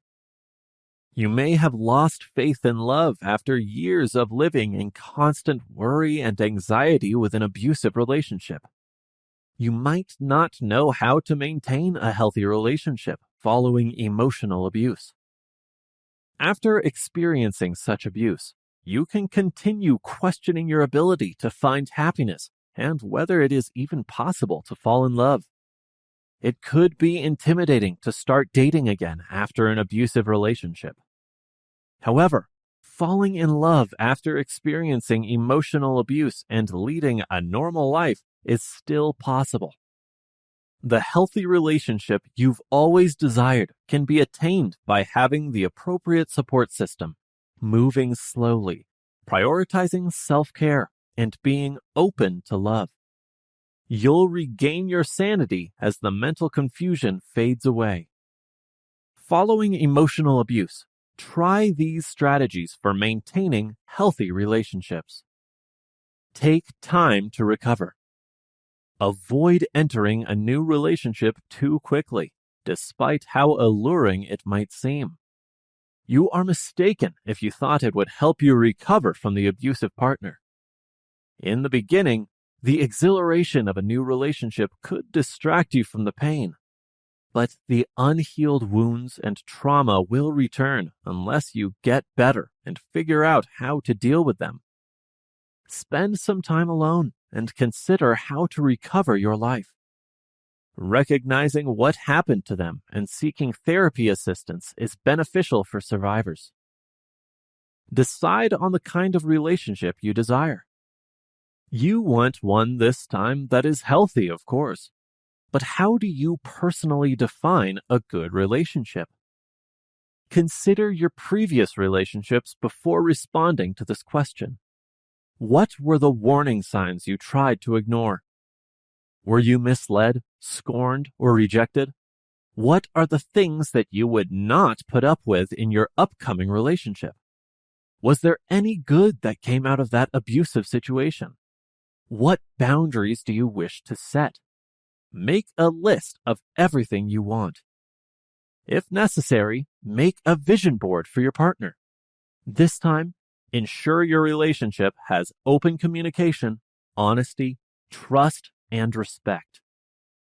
Pardon yourself.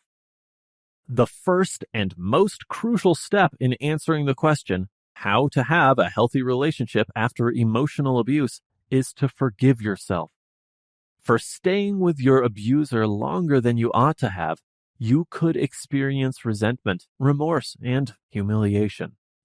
However, being sympathetic to yourself and figuring out what drew you to your abusive partner rather than condemning or criticizing yourself will help. You can better grasp the pattern you need to break with the help of counseling. Find out what drew you to your abusive partner and understand what kept you in that relationship for so long. You don't want to be used by the same type of individual again. Acquire knowledge and look for expert assistance. After being in an abusive relationship, there are a lot of tools that can help you in managing your PTSD and anxiety. Learn from them how to end the pattern and fall in love again after being abused. Research healthy relationships after emotional abuse by reading articles and books on the subject. Find a PTSD and trauma therapist who can help in your healing. With the help of a professional, you can identify and accept what has happened to you, create plans for handling your triggers more effectively, and healthily regulate your emotions. Create a network of support. Abusive and controlling partners often keep their partners apart from their friends and family. If so, it's time to start over and re-establish contact with your support network. Speak to your loved ones or take part in a support group. After leaving an emotionally abusive relationship, you will struggle, but having a solid support network will help you get through it. To remind yourself of your life before the emotional abuse, spend the day with your friends, watch a movie, or do anything else you can do together. When you finally muster the fortitude to fall in love once more, you also need your support network to be there. The effects of love may impair your judgment. Your friends may recognize the warning signs in your new relationship before you do, sparing you from experiencing further heartbreak. Proceed cautiously. Without a doubt, your friends and family are looking out for your best interests. They might try to set you up or encourage you to start dating. However, getting the courage to move on from an emotionally abusive relationship and begin dating takes time. Do not be forced into anything by anyone. If you're not ready for the leap of faith, you shouldn't feel obligated to be in a relationship. Enlist their assistance as you regain your self-confidence and faith in love. Regain your ability to trust. Any relationship's primary cornerstone is trust. The road to rebuilding trust after abuse is difficult for victims. It seems normal that you find it difficult to lower your guard. You no longer believe in yourself or other people. However, you must be willing to open up to vulnerability again if you want the fulfilling and healthy relationship you so richly deserve. You are not being asked to have blind faith in anyone. Start cautiously and gradually earn the trust of your new partner. Speak out if something makes you think about the abuse. Talk to your new partner if their actions set off a trigger or bring up memories of the abuse. They may be completely unaware of how uncomfortable they are making you feel.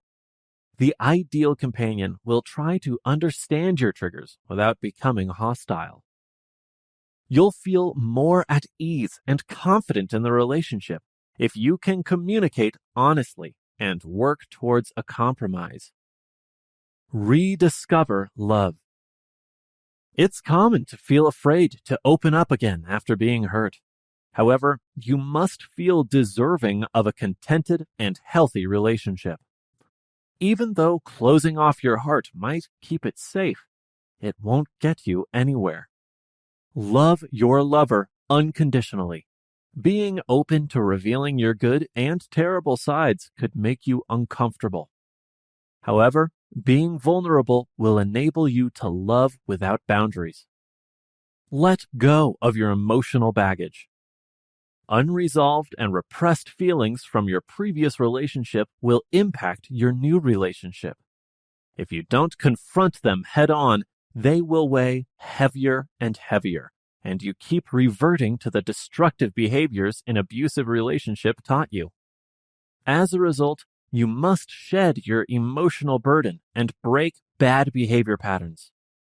A healthy relationship doesn't require the coping skills you have to master.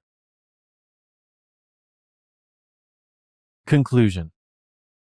The abusive practice of gaslighting has become more common. Fortunately, gaslighting has grown easier to recognize as people are more aware of how to prevent it. Gaslighting recovery begins with setting boundaries and, if possible, ending the relationship. Separating from the gaslighter and re-establishing contact with your support network are equally crucial. Trauma or behavioral treatment may also be helpful for you. Consider cutting off all contact if you're in a platonic or romantic relationship. If you're in a relationship with family or coworkers, you can set boundaries and limit your interaction. In every situation and form of relationship, separating yourself from your abuser will be essential to start the healing process. Gaslighting is an abusive tactic that causes people to distrust or question their sanity. Anybody could be the target. Although the gaslighter will try to make you feel guilty, you are not to blame for their actions. Never apologize for their damaging actions, since it will boost their weak ego. You can express your feelings freely and without fear of criticism during therapy sessions, which also helps you to regain your self-esteem. Some therapists can write prescription drugs to treat depression, anxiety, and post-traumatic stress disorder.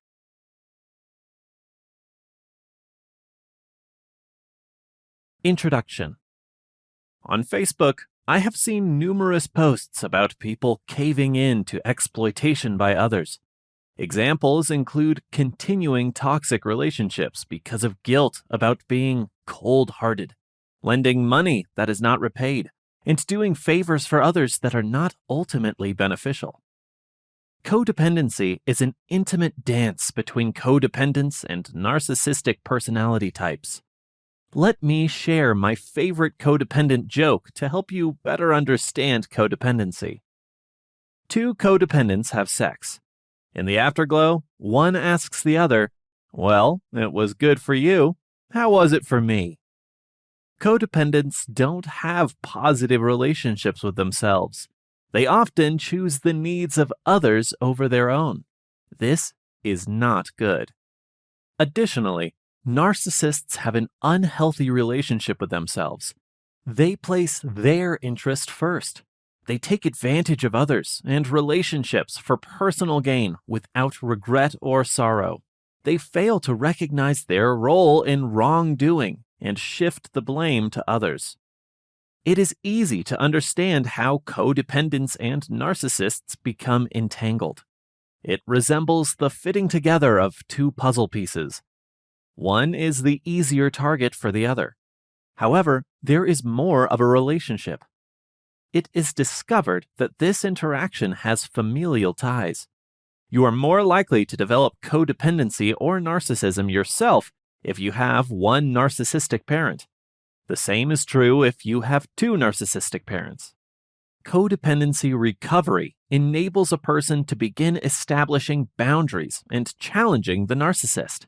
All humans find it extremely difficult to imagine someone who is completely incapable of feeling empathy or being able to learn from past mistakes. A codependent's primary mistake is assuming the best about the narcissistic partner because it is difficult to imagine how someone could be so unforgiving and selfish. Thus, the dynamic starts.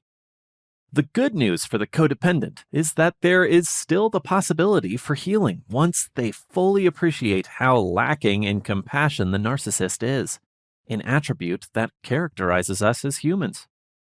Codependents can work well with a therapist to make adjustments because they are ready to place the blame for issues on themselves. For the narcissist, not so. They are pathologically incapable of changing because they are trapped in their universe of non-blame. How can people change if they cannot recognize that they have a problem? This book intends to provide helpful insights and techniques to help you recover from gaslighting and narcissism, with strategies to detect, disarm, and manage narcissistic and abusive relationships. If you're ready to start your recovery path through personalized coaching and support, this book can help.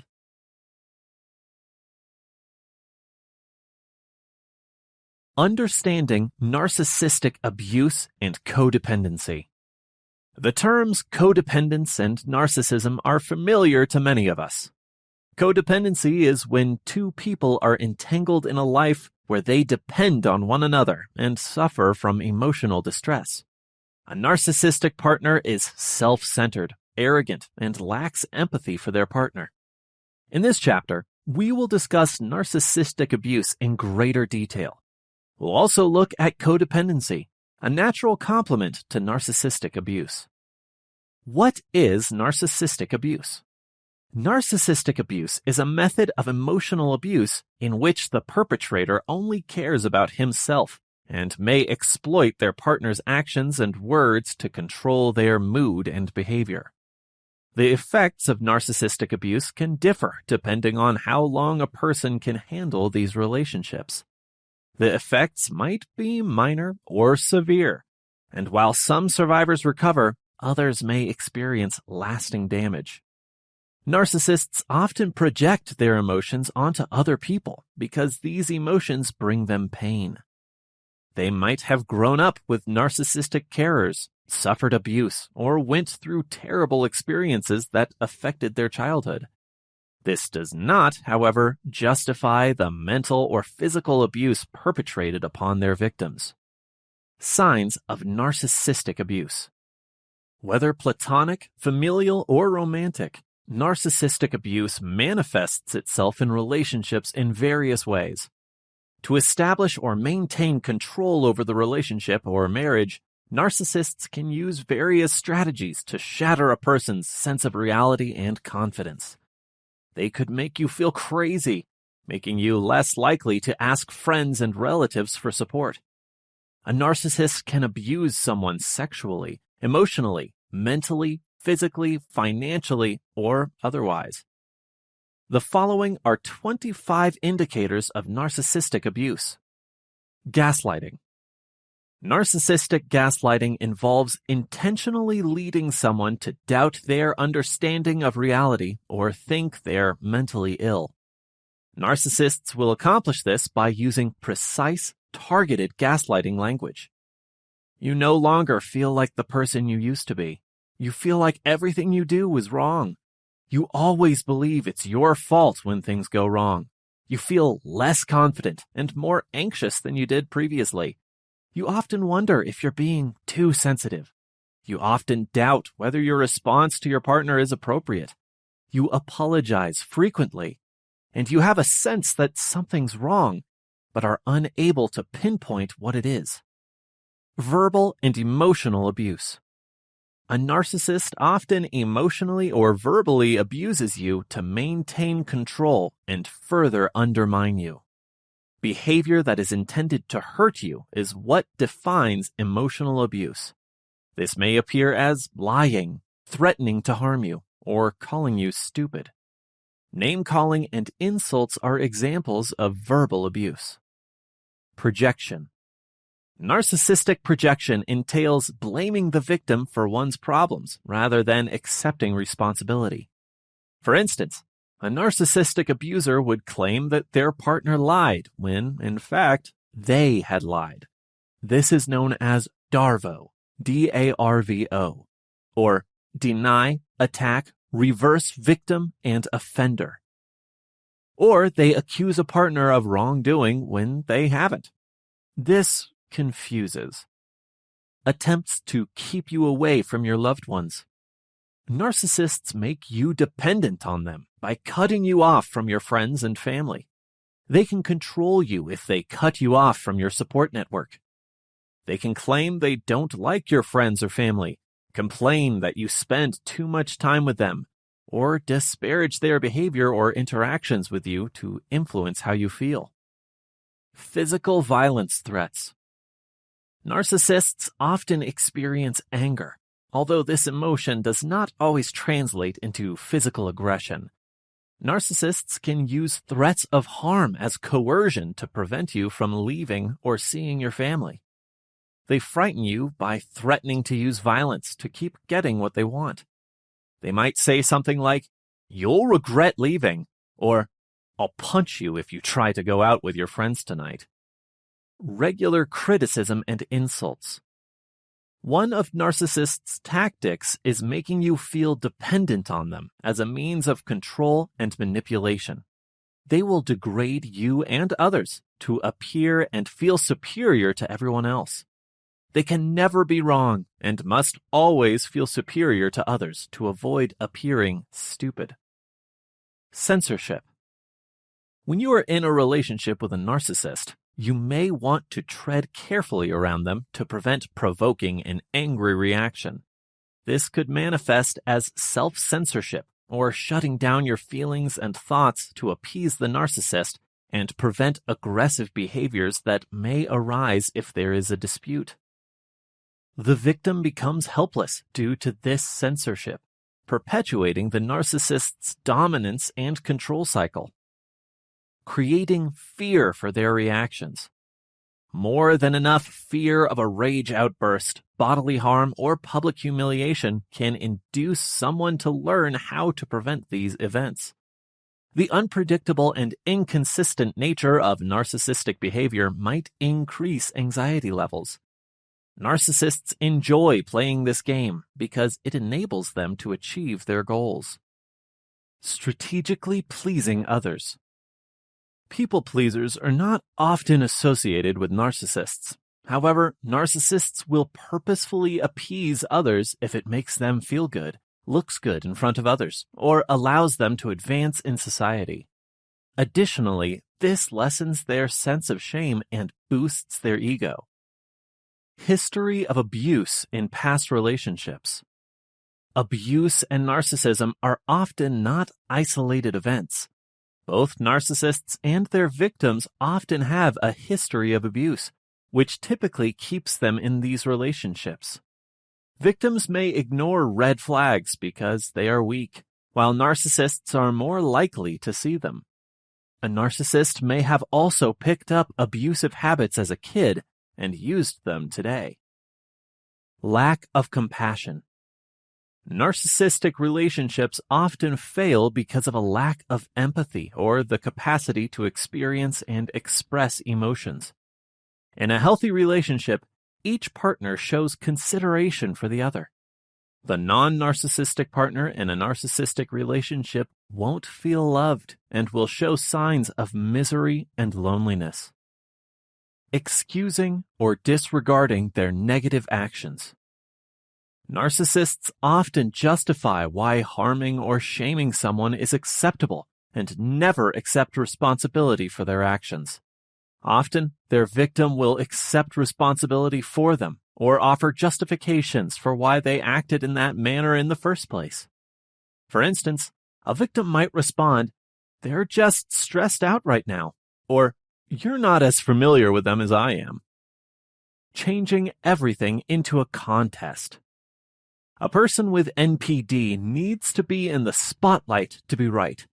The narcissist seeks a way to undermine and compete with you rather than lifting you and expressing gratitude for your significant successes. This keeps the cycle of their ego inflation and disregard for your needs going. Love bombing. Love bombing means demonstrating care and attention to influence someone. Victims may experience internal turmoil and bewilderment as a result. The narcissist will employ love bombing to keep the person in their relationship by manipulating them into becoming their next supply source. The process of love bombing is severe, and the narcissist may overshare or push you to make a hasty commitment. Breach of privacy. Narcissists will employ all control tactics to guarantee they are constantly in the driver's seat. They will constantly inquire as to your whereabouts, companions, and schedule. To keep an eye on you, they might inquire about your passcodes or break into your email. Superior and haughty attitude. A narcissist's inflated sense of self-importance leaves little time or room for anyone else, making the other person feel isolated in the relationship. Because narcissists cannot establish connections with people, the other party often feels unheard or disregarded in relationships. You will eventually learn to hide your emotions or open up about what's going on in your life. Mistrust building outside of the relationship. A narcissist will gradually distance you from your supporters to completely control you and all you do.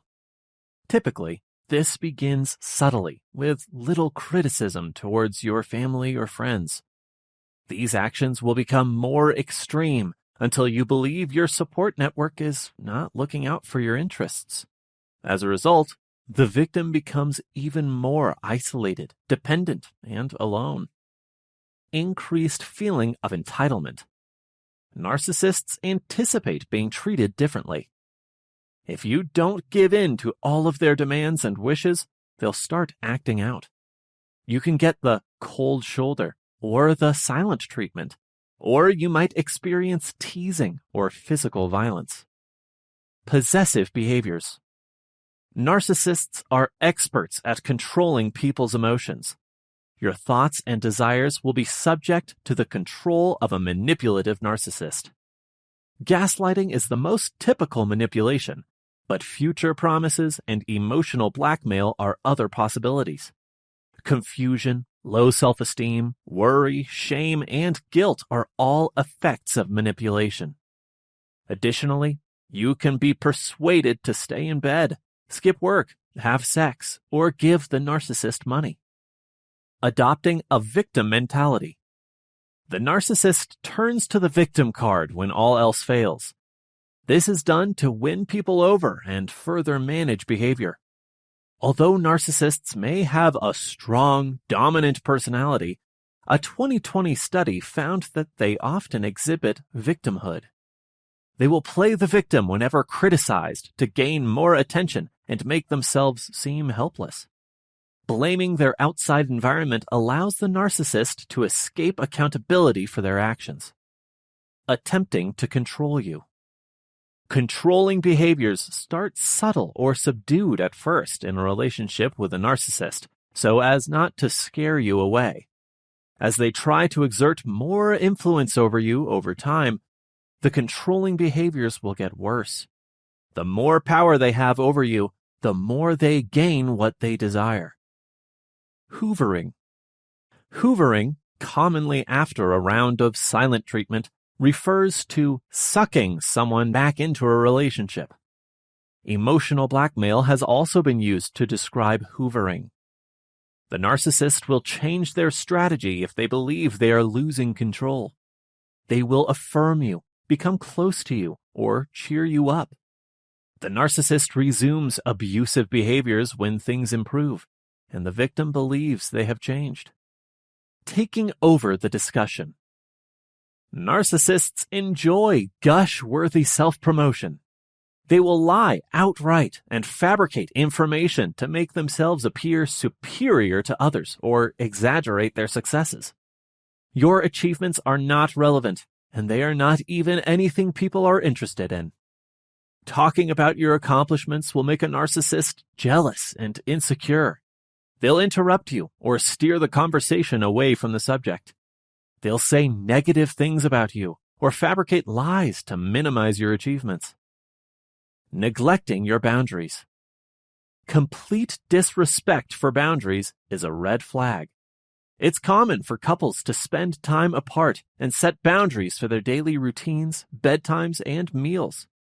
A narcissist will disregard and overstep your limits in an additional effort to exert control over you and foster codependency. Exploitation. Other people in a narcissist's life aim to satisfy their wants. Without feeling guilty or ashamed, they will exploit others. They do not consider how their acts may influence others, which causes their victims to feel abandoned and rejected. Codependency, the perfect match for narcissistic abuse. Since codependency is not listed in the Diagnostic and Statistical Manual of Mental Disorders, 5th edition, or DSM-5, it is difficult to describe and is not regarded as a mental health problem. Codependency is a pattern of behavior brought on by stress that controls how a person interacts with others and how she enables them to influence her. The codependent obsesses over and attempts to dominate the other person. Codependency is not just a problem in relationships. Codependency wounds have an impact on our mental health and personal growth. Don't be misled. We don't believe that it's our fault at all.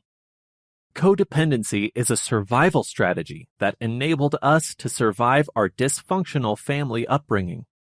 However, that shift came at a cost to our authenticity, originality, and future quality of life.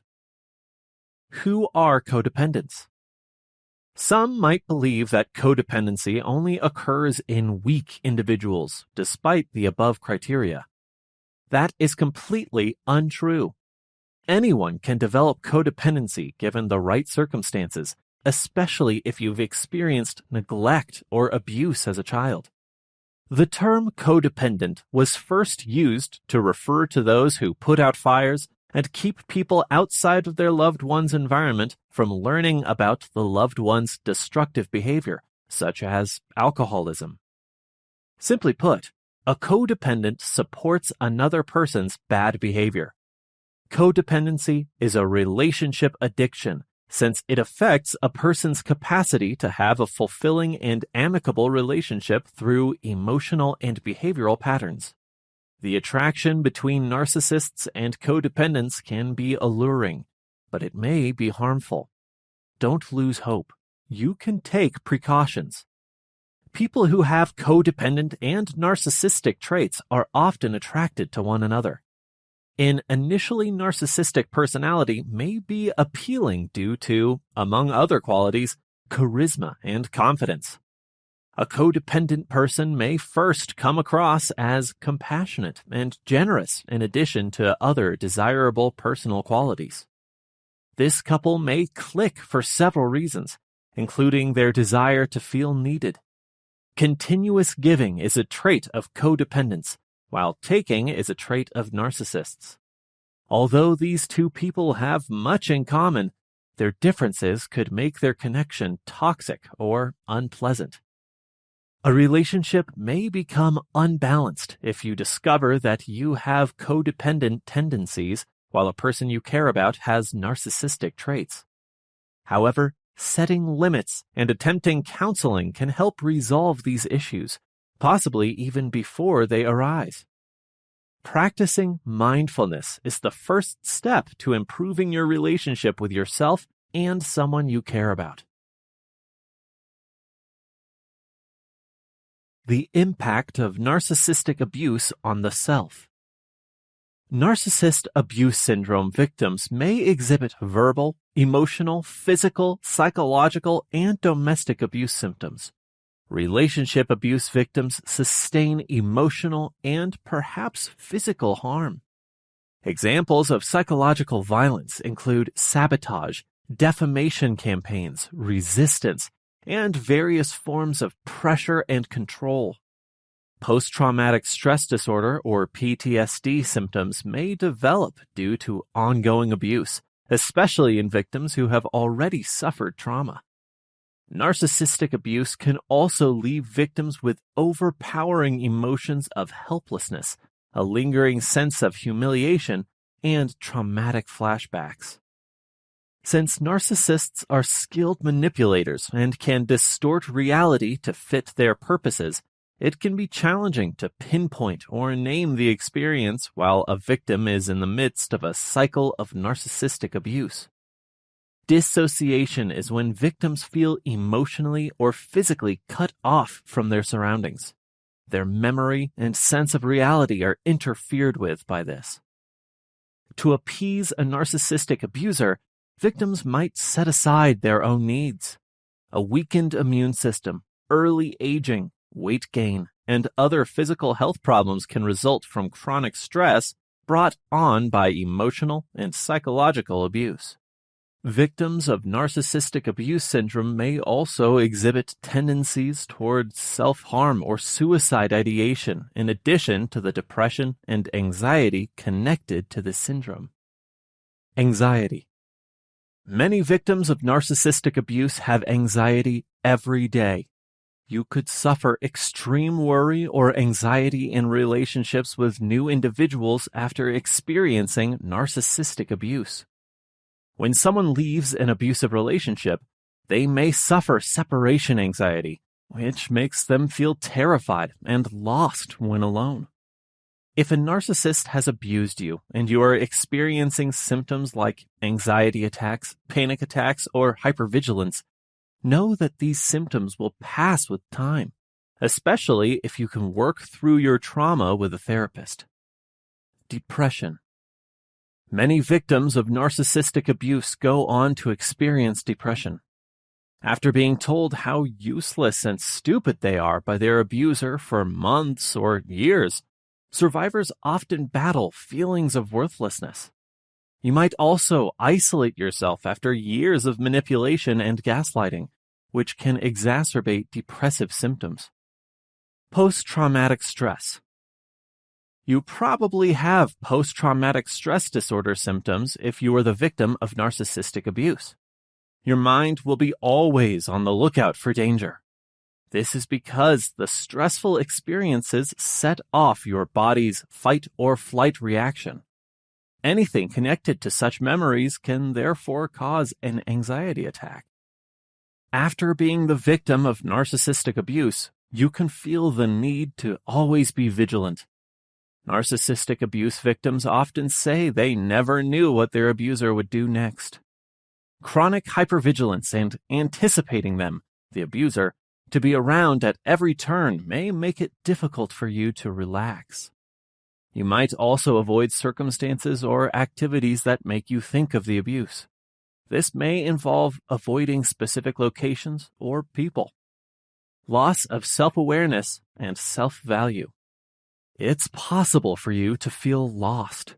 As a sort of indoctrination, narcissistic abuse can cause you to lose any feeling of your value. You might not feel like the same person you did before everything started. People subjected to narcissistic abuse often find it difficult to recognize themselves in the mirror because they can no longer see their reflection. Additionally, you might have trouble putting your closest friends and family members in your trust and continuously doubt or second-guess yourself. You might start to believe that you are unworthy or that you were responsible for the abuse in the first place. This may cause you to feel ashamed and embarrassed, often preventing you from asking for help. You might also struggle with decision-making. Simple decisions could confound you, or you might feel unable to make any choice. Lack of self-forgiveness. Many victims of narcissistic abuse suffer from feelings of unworthiness or the notion that they deserved the violence they received. If someone who was supposed to love you unconditionally used their power against you in such heinous ways, it might make you feel something must be wrong with you. If you suffer from poor self-esteem, you could think that you might have changed the way the narcissistic abuser treated you. A focus issue on your goals and aspirations may also be present. This can be the case if you're still thinking about what happened to you. Or perhaps you can no longer trust that anything positive can occur in your life since your sense of self-worth has been severely compromised. Physical signs. After experiencing narcissistic abuse, you could still have physical symptoms like headaches, stomach aches, or body aches. You might also have problems falling asleep after being the victim of narcissistic abuse. You could feel uneasy about what happened and struggle to sleep at night. Or you can experience nightmares that stick with you for days. Cognitive difficulties. You could find it challenging to focus on everyday tasks after experiencing narcissistic abuse, such as finishing work or watching TV. It is well recognized that unpleasant memories can make concentrating and staying focused difficult. You might lose some memory, particularly recent memory. This is because injured brain tissue experiences an increase in stress hormones, which impact the hippocampal area of your brain. Emotional brittleness. It's usual to experience abrupt mood swings and irritation after experiencing a traumatic incident, such as narcissistic abuse. Or you might experience emotionlessness and feel like a machine. You can suffer depersonalization. In this case, it might seem as if nothing is as it seems.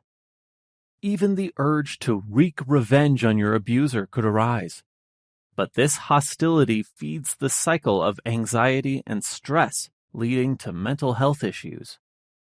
Effects on children. Children who see narcissistic abuse may be more susceptible to mental health issues, including PTSD, anxiety disorders, or depression. They may experience phobias in situations that trigger their painful memories. Additionally, they can feel enraged with you or the outside world, be socially isolated, or struggle with low confidence or self-esteem. Stuck in a cycle. Many victims of narcissistic abuse get trapped in a cycle where their abuser keeps in touch with them even after the relationship has ended. They could be nice to you, a tactic known as hoovering, to win you back, make threats, or try to control you by making you feel bad for them. Narcissists may employ this strategy to keep their victims mired in a cycle of abuse. Trust issues. Your trustworthiness will probably be quite poor following narcissistic abuse. This could seem positive in some ways, but it might also make it harder for you to build relationships in the future. Other issues, including social anxiety, could result from this one. You can continually question whether others are honest with you or merely playing on your emotions to achieve their goals. You might develop an excessive sense of vigilance and sensitivity to criticism or judgment from others, due to your dread of being betrayed once more. You could battle trust issues in all facets of your life, such as friendships, professional connections, and even interactions with your family. Insecure attachment is another possibility for you, which means that you can continually worry that someone will desert you or turn on you. People-pleasing. You can have a people-pleasing attitude and endeavor to win over others. After walking on eggshells for so long, you may become too accommodating to win others' approval. After experiencing narcissistic abuse, you could find it difficult to express your feelings and views because you fear being judged for your words. You probably repressed your emotions to avoid being controlled by an abusive narcissist. Destructive behaviors. Self-destructive behaviors can also result from narcissistic abuse. When in a relationship with a narcissist, people often feel the urge to punish themselves because they may believe they are to blame for their partner's unkind treatment. You can struggle with addiction issues, including drinking, smoking, food addiction, or excessive spending. These dependencies might be a technique to mask emotional suffering. Rebuilding after emotional destruction. Survivors of emotional abuse often experience depression, anxiety, and severe PTSD, and the recovery process can be hampered by a lack of sympathy or plain denial when victims come forward. No matter how hard people try to tell you otherwise, your experience was real. You merit being heard and receiving healing. A huge issue often arises after an emotionally abusive relationship is terminated. Now what? We chose to develop our response. Following our decisions with victims of emotional abuse, we came up with the following. Give it some time. Time often binds your attention, affection, and efforts to the abuser in an emotionally abusive relationship. Abusers will do everything they can to deny you access to time, because time is power. Being released from that relationship can often feel more terrifying than liberating, which is completely normal. This can happen if you are constantly questioned, controlled, or gaslighted about who, what, when, where, or why you spend your time.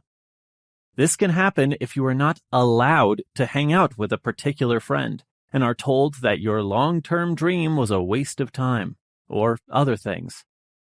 The truth is that your abuser wants you to believe that you are helpless, afraid, and alone, and that your life would be significantly diminished without them. It never was. You can spend as much time as you like doing what, with whom, when, where, and how you want in your life, since it is your life to live. There is no time limit for healing, even though the effects of the abuse could limit your ability to take action. Define your self-care. Use your time any way you like. Join that slam poetry club you've always wanted to. Adopt the pet you've wanted for years, or travel across the country for your ideal employment. Set new boundaries. Setting boundaries is crucial to practice love with both yourself and others. You can set boundaries to specify where your restrictions start and stop, what conditions apply when interacting with others, and when appropriate boundaries are set by regular communication that demands responsibility, empathy, and understanding from all parties. The power is again in your hands, even though it may not feel that way now or for some time. It will still be there whenever you are ready to redraw your boundaries, since it is not going anywhere. The best part? All focus is on you. Be kind to yourself. It was wrong what the abuser did to you. Never did you deserve it.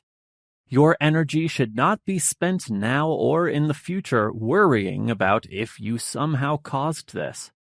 Self-forgiveness is one of the things you deserve most out of all the other things.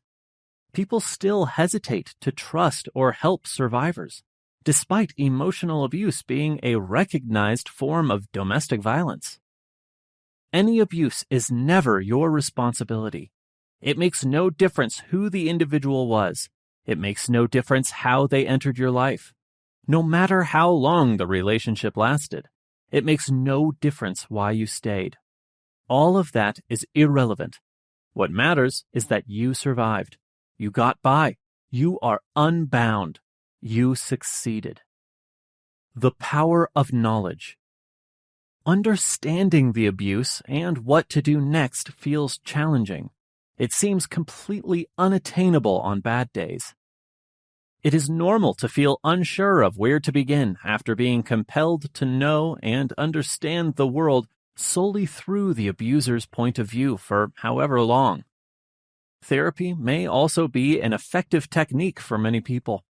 There may be pertinent courses, lectures, or seminars you can attend, depending on the resources available in your area. Local organizations, communities, support groups, and more can be found online quickly. The internet is your friend if resources are hard to find or you can't attend in-person classes for any reason. Classes and articles await you on topics ranging from setting healthy boundaries to conflict resolution strategies. The information you learn from them will be another tool in your toolbox. Take your narrative back. People who hurt another person emotionally often tell stories about the victim to defend against the abuse. This often assumes that the abuser is always right and that the victim has little control over what they say or do, other than to support their viewpoint and choices. False narratives that are abusive might sound like many different things. The receiving partner may be convinced they can't live without the abuser, that they are damaged goods in some way, or that no one else will love them, among other lies abusers tell their victims. The abuser is trying to modify your reality by changing how you view yourself, another kind of gaslighting. Being given a false, detrimental story about yourself by someone you love or trust can cause conflicting feelings that can be extremely devastating and have long-lasting impacts. The lies you are subjected to during an emotionally abusive relationship may still impact how you view yourself. You can reclaim your story once the abuser has been safely removed. Through your self-actualization, you can remove the abuser's falsehoods and manipulations, which can feel like an awakening, but can be very emotionally taxing to comprehend. You don't have to do anything you don't want to. This includes sharing your experience publicly. Rebuilding your story is a very personal process. Any direction you choose to take your story now is entirely up to you. The effects of emotional abuse are challenging to recover from. It's okay to feel like you're struggling because you are healing from the effects of months, years, or decades of abuse. You were abused, and abuse has that effect. Because healing is not a linear process, it may take months, years, or even decades. Everybody recovers at their own pace. As you address each aspect of your issue, your path may take many different turns, but resources are available at every turn. Remember that you are loved and not alone above all else. Identifying narcissistic and abusive relationships. According to experts, several variables are to blame for the sharp rise in narcissists we are currently witnessing. The self-esteem movement was misconstrued by many parents who believed that by complimenting their children, they could help them feel good about themselves. However, this unwarranted adoration has produced a breed of narcissists who anticipate constant attention to their egos, regardless of their actions or performance. The media, particularly social media, has also become a super spreader of narcissism. People acting inappropriately, demanding attention, and preening for the camera are common on reality TV. Furthermore, it is unsurprising that excessive social media use and narcissism are related. The proliferation of selfies, the promotion of our brand, and the idea that everyone is always interested in what we are doing are all encouraged by social media. Showing off and concentrating on materialism, which places more importance on the acquisition of things than on building relationships, also play a role. Granted, there is a continuum of narcissism. We all need to have a small amount of narcissism. Otherwise, we wouldn't get ready and look good when we leave the house. However, dating someone can be miserable if their narcissism has gone from healthy to pathological. Types of narcissism. The 9 characteristics that make up a narcissistic personality disorder are listed in the Diagnostic and Statistical Manual of Mental Disorders, DSM-5, the manual therapists use to diagnose personality disorders. Others have distinguished numerous narcissistic subtypes, although the DSM does not categorize NPD into subtypes, and as a result, these are not official diagnoses. It can be useful to be aware of them so you can avoid them the next time you see them in a potential partner. There are 14 typical narcissistic personality types. 1. Overt narcissism. An overt narcissist is the stereotypical type of narcissist. They act haughtily, exaggerate their achievements, and take part in actions meant to impress others. They think they are more exceptional and deserving than others due to their exaggerated egos. Furthermore, although being quick to criticize others' weaknesses, they cannot own any flaws or shortcomings in themselves.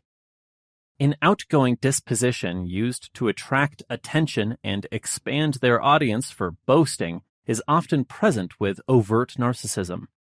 Overt narcissists utilize their charisma and charm to make people believe in their superiority.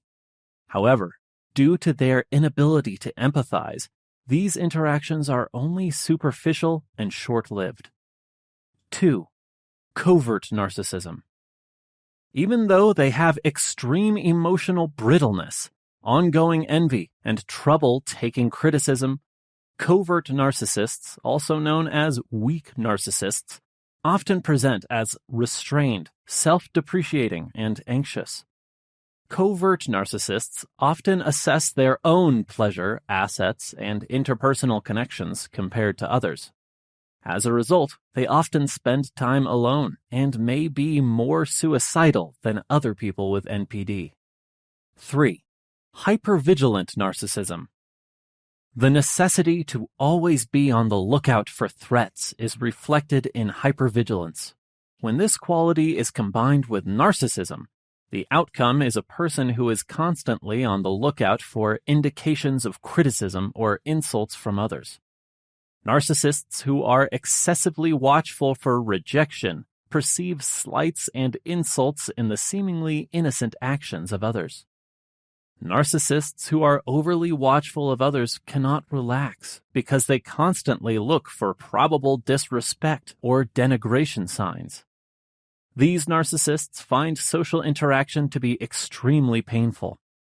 The chances of rejection or desertion that social settings bring are too great for them to face, even though they believe they deserve attention and appreciation from others. 4. Grandiose narcissism. Grandiose narcissists exhibit tendencies of arrogance, pretentiousness, and disregard for other people's time. While many people with NPD share these traits, grandiose narcissists tend to exhibit them to a greater extent. These narcissists may be more exploitative, forceful, and extroverted than individuals with typical NPD. Grandiose narcissists often mistrust specialists and their superiors because they have such a strong sense of self-confidence in their skills and intelligence. Instead, they are drawn to people who are full of admiration for them.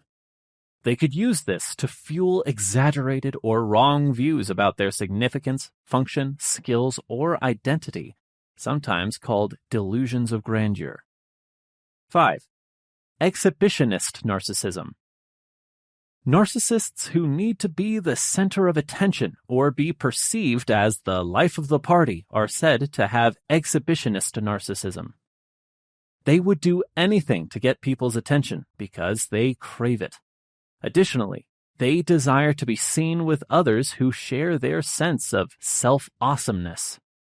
Exhibitionist narcissists often instruct people on dressing, smiling, and saying or doing things. They desire to have complete control over the plot and all of the characters. They also firmly feel that others consider them wonderful and deserving, just like they do. They are the consummate photobombers, party crashers, and attention seekers. 6. Sexual narcissism. Sexual narcissists prioritize their sexual wants and fulfillment, lack empathy for their partners, have an inflated sense of their sexual worth, anticipate constant praise for their sexual performance, and believe they are entitled to sex whenever and wherever they please. While the first few times of having sex with a narcissist are usually passionate and romantic, this is how they win over their partners. It usually turns one-sided, transactional, and perhaps even hostile.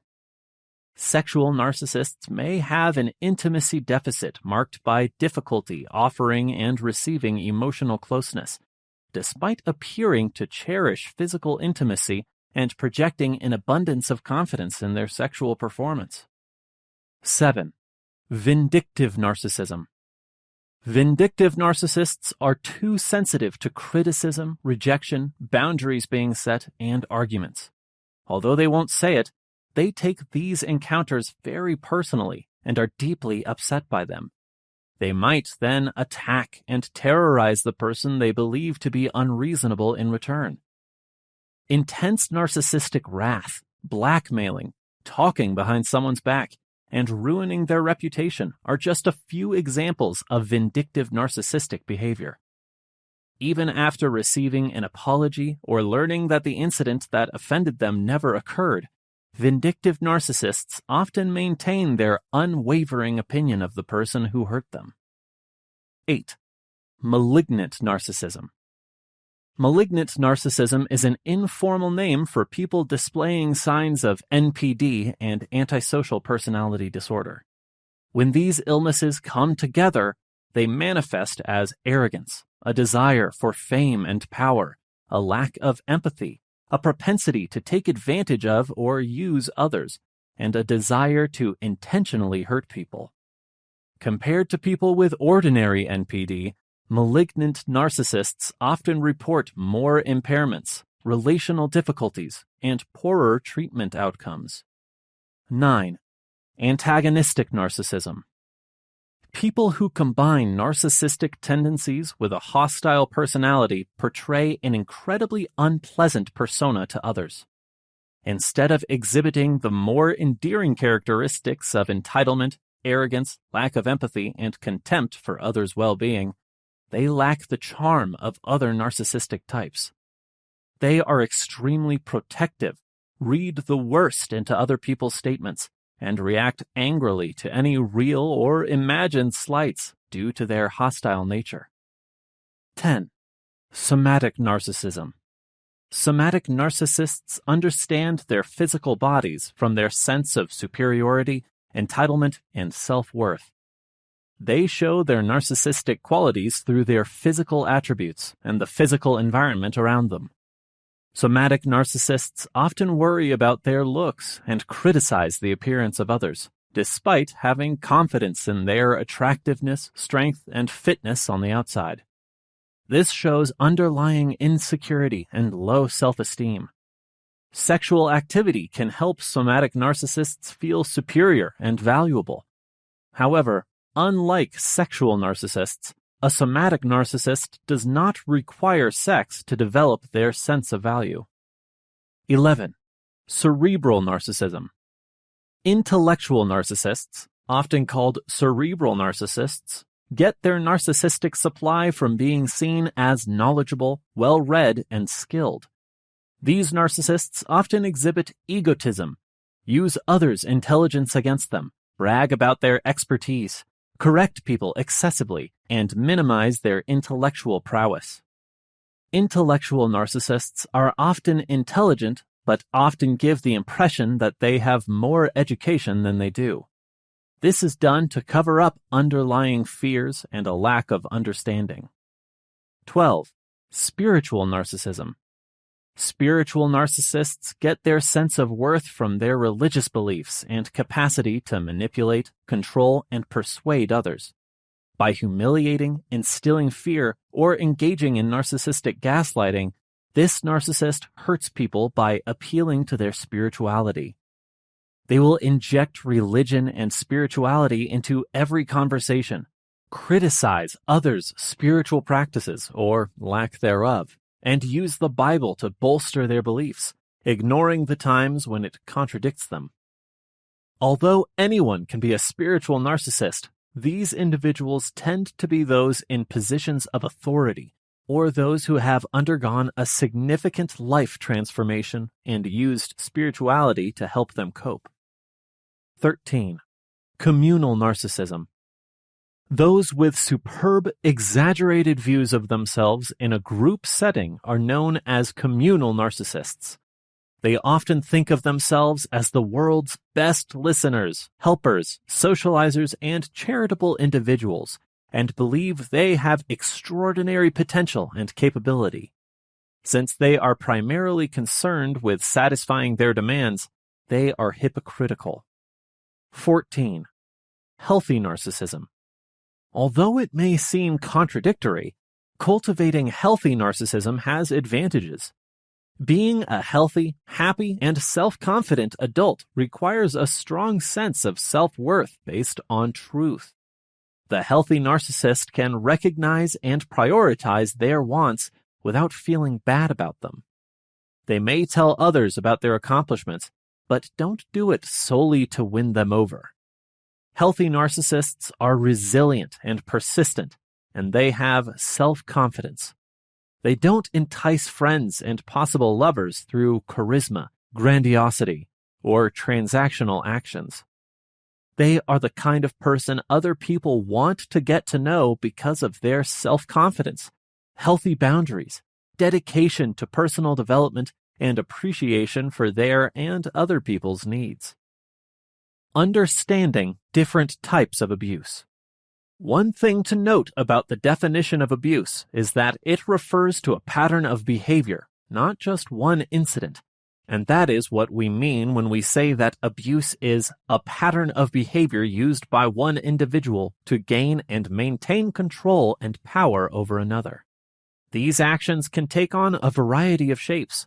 When most people hear abuse, they immediately picture physical assault. It's crucial to understand that physical force is just one form of control and power, far from the only one. It's not always the abuser's first choice. Here are 6 forms of abuse that will be covered in this section. Physical. When most individuals hear the word abuse, they immediately picture punching, hitting, slapping, kicking, strangling, or physically restricting a partner against their consent. Invading someone's personal space or driving dangerously are some actions that may constitute making someone feel physically unsafe. Sexual.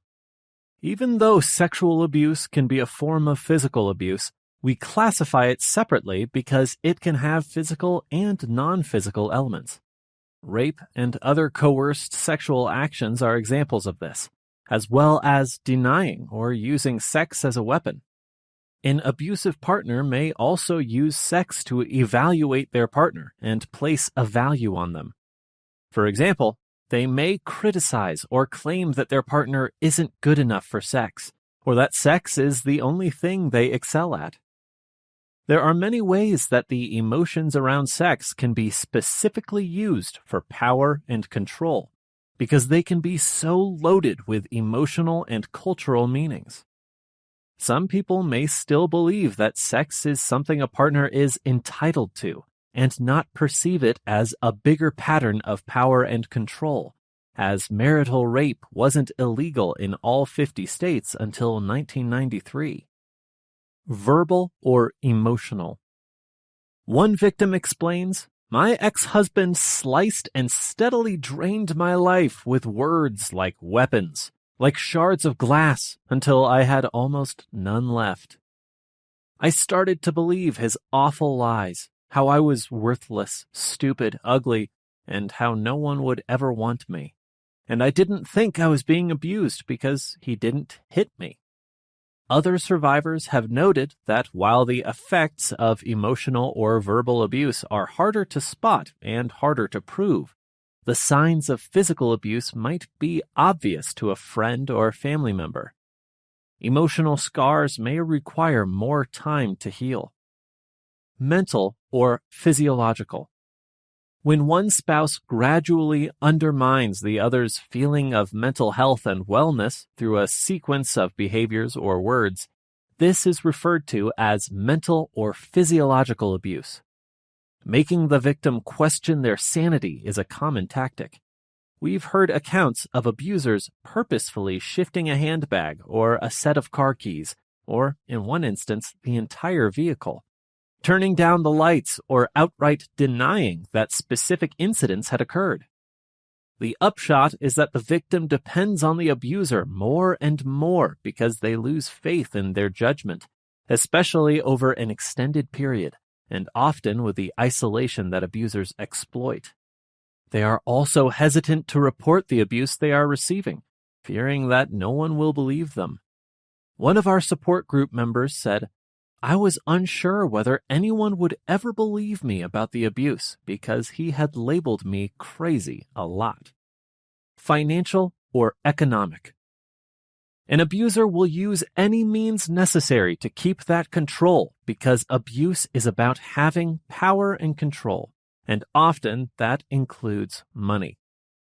This type of abuse is often a major factor in why someone is unable to leave an abusive relationship, whether it involves controlling the entire household budget and preventing the survivor from having access to their bank accounts or spending money, opening credit cards and accruing debt in the survivor's name, or simply forbidding the survivor from having a job and earning their own money. Due to the abusive person's prior actions, many of the survivors we help have credit issues. Your ability to obtain an apartment, a job, a vehicle loan, and other necessities for self-sufficiency may be hampered by poor credit history. We work with survivors to find solutions to these problems, but in the meantime, societal safety nets like financial assistance, food stamps, and health insurance can offer a much-needed bridge. Cultural or identity. Cultural abuse occurs when an abuser uses a victim's unique cultural identity to cause pain or exert control over them. Cultural abuse includes refusing to allow someone to follow their religion's food or dress rules, threatening to out an individual as LGBTQ if their family and friends don't know, using racial insults, or isolating someone who doesn't understand the local language. Healing and recovery from narcissistic abuse. There are difficulties in a relationship with a narcissist, but because of the stages of narcissistic abuse, you can find yourself falling in love with one and then being stuck in the relationship when things start to go south. It can be difficult to overcome narcissistic abuse. Thus, it's common to experience sadness or uncertainty while deciding to exit a relationship. Learn about the stages of recovery from narcissistic abuse here so you'll know what to expect when you decide to leave. What changes does narcissistic abuse make to your brain? It's critical to understand that narcissistic abuse negatively affects your brain if you recover from it. You must know how being a victim of narcissistic abuse can change how your brain works if you want to recover from it. Research indicates that after experiencing narcissistic abuse, your brain's ability to process emotions may change. According to studies, women who have experienced relationship abuse are more prone to display PTSD symptoms. Additionally, they have modifications in the anterior cingulate cortex and amygdala, two brain regions involved in emotion processing. Women have higher brain activity in regions of the brain associated with negative emotions and fear after experiencing interpersonal violence. All of this implies that you could always feel tense and on edge while recovering from narcissistic abuse. Your brain is continually awake and scanning the environment for threats. Additionally, you might discover that you have trouble controlling your emotions and have severe mood swings, especially when something upsetting happens. All of these are part of narcissistic abuse recovery. How long does narcissistic abuse recovery take? Many people are curious about the length of time it takes to recover from a narcissist after learning about the stages of recovery following narcissistic abuse. Because each person's path will be different based on their particular experiences, including the duration of the relationship, the quantity of support they have, and the forms of abuse they've faced while in a relationship with a narcissist, it is impossible to provide a precise response to this issue. A recovery phase will follow a narcissistic relationship, and its length may vary. Because of this, you should prepare to spend a lot of time evaluating your feelings and making progress toward the life you deserve. Although there are various stages to narcissist recovery after the relationship, not everyone will move through them in a straight line. You might notice that as you move forward, you occasionally regress when a difficult situation or a memory of the relationship triggers you. Healing stages following narcissistic abuse. There have been reports of commonalities that appear in a sequence of 10 stages, even though everyone's experience of healing from narcissistic abuse is different. The 10 typical phases of recovery from narcissistic abuse are listed below. 1. Denial. The first thought that something is off. Many people are unaware that they are dealing with narcissists or are being abused by them. Instead, the first step in their healing is a persistent suspicion that something is wrong with their relationship. Particularly after a disagreement, they may feel mistreated or that something is wrong or terrible in the relationship. While they may occasionally realize that the narcissist's actions are deplorable or harmful, they often remain in denial by coming up with justifications. They might explain it, for instance, by saying that the person is stressed out or having a bad day, or they might give instances when the individual has shown them kindness or love. Denial is common in the early phases of healing from narcissistic abuse. 2. Suspicions of abuse begin to surface, shocking and confusing. The abuse or narcissism may eventually get so extreme that it becomes nearly hard for the victim to maintain their denial. It is challenging to accept the initial realization that the individual might be a narcissist or that they might have been abused.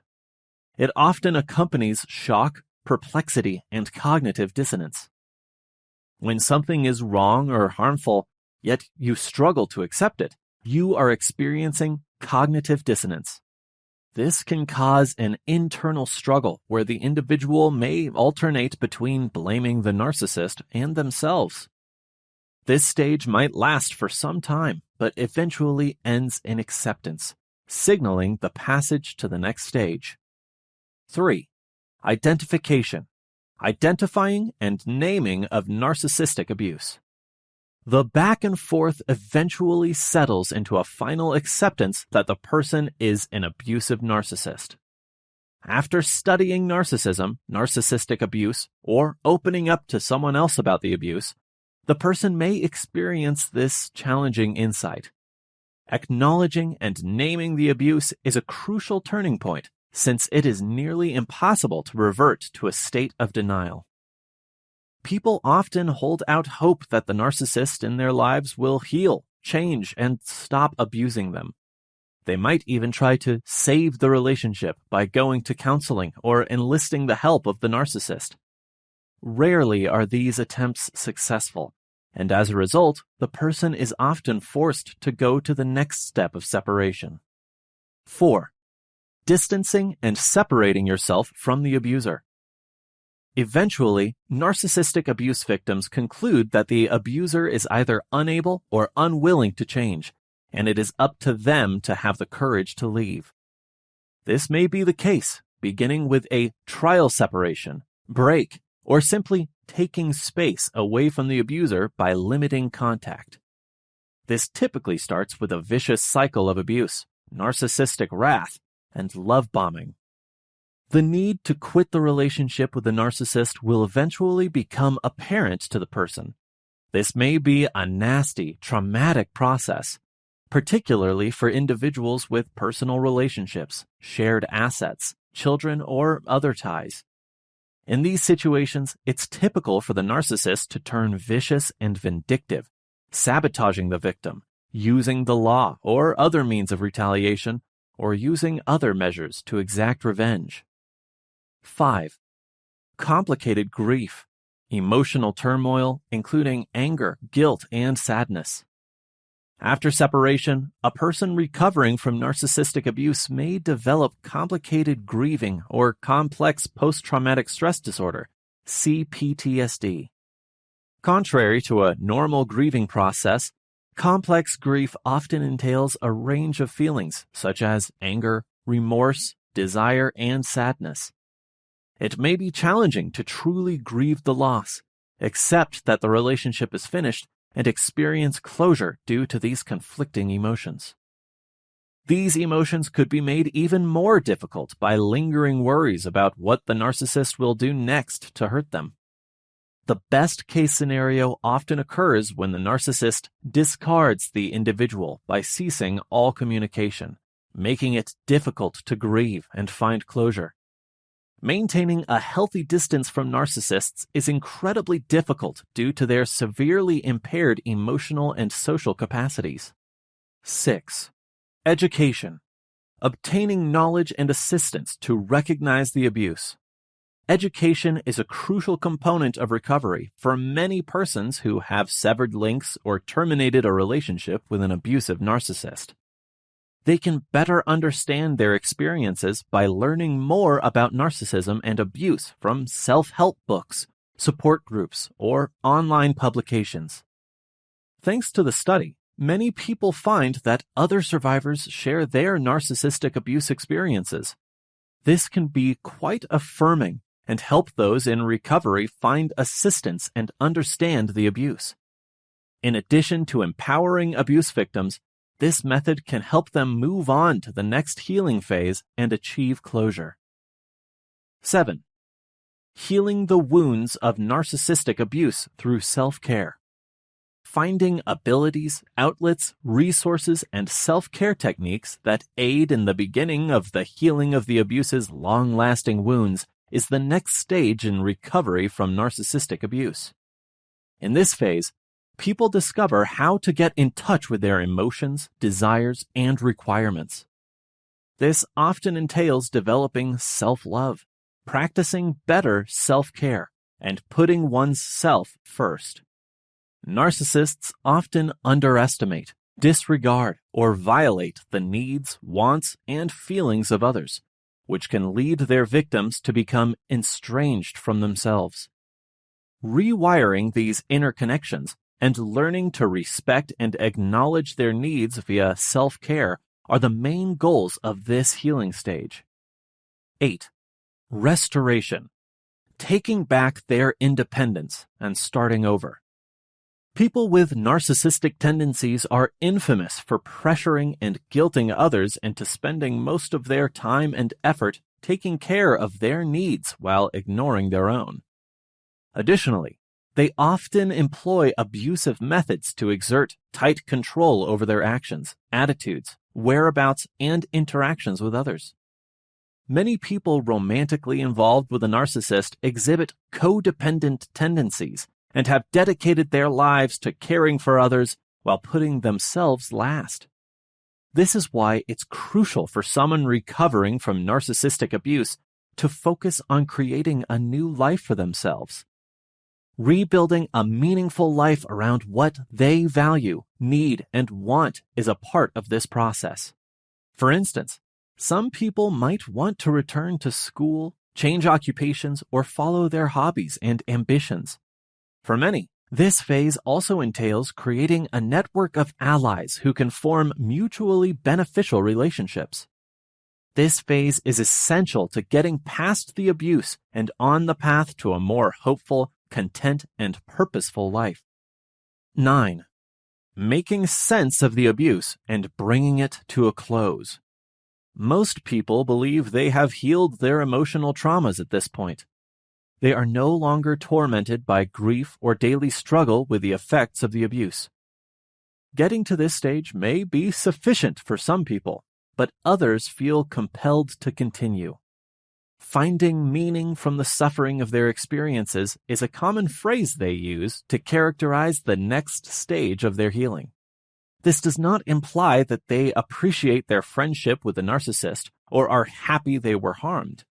It implies that they admit there were instances in which this experience strengthened them, increased their wisdom, or acted as a catalyst to enhance their quality of life. For instance, many people mention how their journey to recovery helped them gain greater understanding, healthier boundaries, or even more self-love. 10. Paying it forward. Finding ways to give back or assist others. Finding methods to pay it forward by assisting other victims or using their experience to make a difference is the last step in progressing from victim to survivor to thriver. After overcoming narcissistic abuse, some people launch blogs, support networks, or other initiatives to support and empower other victims. Some people choose smaller and private means of helping others. For instance, they might assist a friend in an abusive relationship, teach their kids about healthy boundaries and relationships, or share their experiences with those in a comparable situation. These are methods of finding closure when moving on following narcissistic abuse. Ways to recover from narcissistic abuse. Usually, it takes time, reflection, and assistance to go through the phases of healing from narcissistic abuse. The first step is, however, acknowledging the abuse. Additionally, you must prepare for the narcissist's possible reactions and ensure that you have self-care strategies. No matter how difficult things appear, recovery is always possible. Recognize the abuse. It could be challenging to spot abuse, but by acknowledging what happened and confirming your experience, you may maintain your objectivity. Remember that abusers can go from being brutally harsh to incredibly endearing. In public, they often give off an air of kindness and sympathy. However, abusive behavior involves extreme jealousy, teasing, control, blaming, and humiliation. Break up with the person if you haven't already. Rarely, if ever, do abusive relationships get better on their own. The greatest course of action for reclaiming your well-being is typically to end your relationship with a narcissist. Due to their nature, they are likely to react wrongly. They could beg you to come back, make phony assurances that they will change, attempt to harm your reputation, among other things, or issue fabricated threats to damage your future. Set explicit, specified boundaries. Avoiding all contact with your abuser is often the best course of action for moving on. This strategy necessitates extreme self-control, but also reduces chances for connection and feeling tricked back into the relationship. If you must stay in touch, for example, if you're co-parenting with a narcissist, try to set clear, precise boundaries for communication. If you can keep those boundaries to a greater extent, you are more likely to protect yourself from further turbulence. Decrease retaliation. If your abuser makes major attempts to harm you after you break up with them, fight the need to respond. In many ways, they want you to respond that way. Talking to them intensifies the drama. Instead, concentrate on being as impartial as possible, or gray rock them if you can't avoid their strategies. If you need to vent, talk to a stranger without connection to the narcissist. Shared friends may inform them of what you say, or the narcissist may attempt to use these shared connections to use you as a triangulation tool. Seek immediate assistance. You need someone to support, soothe, and help you if the relationship has just ended. Speak with dependable relatives or friends, or consider joining a group for domestic violence or abuse survivors. Even if the abuse occurred long ago, seeking support is still a good idea. It's never too late to ask for assistance. Establish a reliable schedule. Routine has a significant positive impact on your emotional well-being. Even when everything seems spiraling out of control, a feeling of predictability helps keep you focused. Commit to creating a weekly or daily routine that you can stick to. If you don't adhere to it perfectly, that's okay.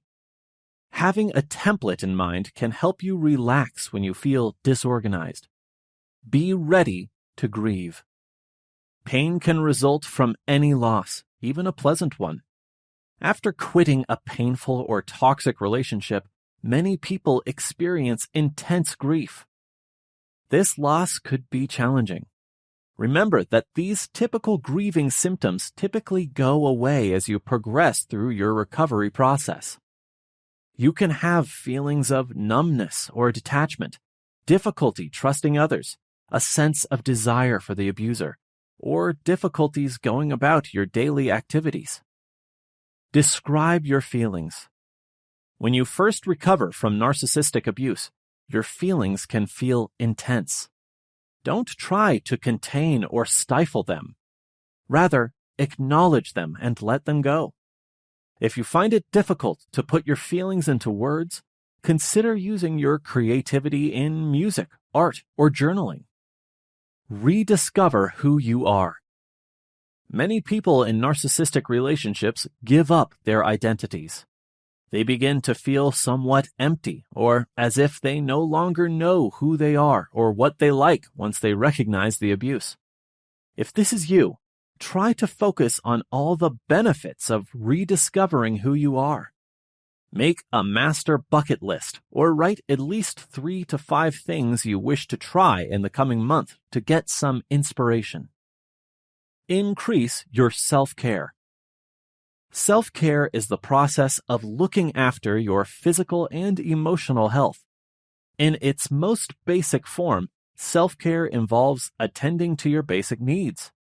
It also entails taking deliberate steps to enhance your self-worth, happiness, satisfying relationships, and a sense of purpose.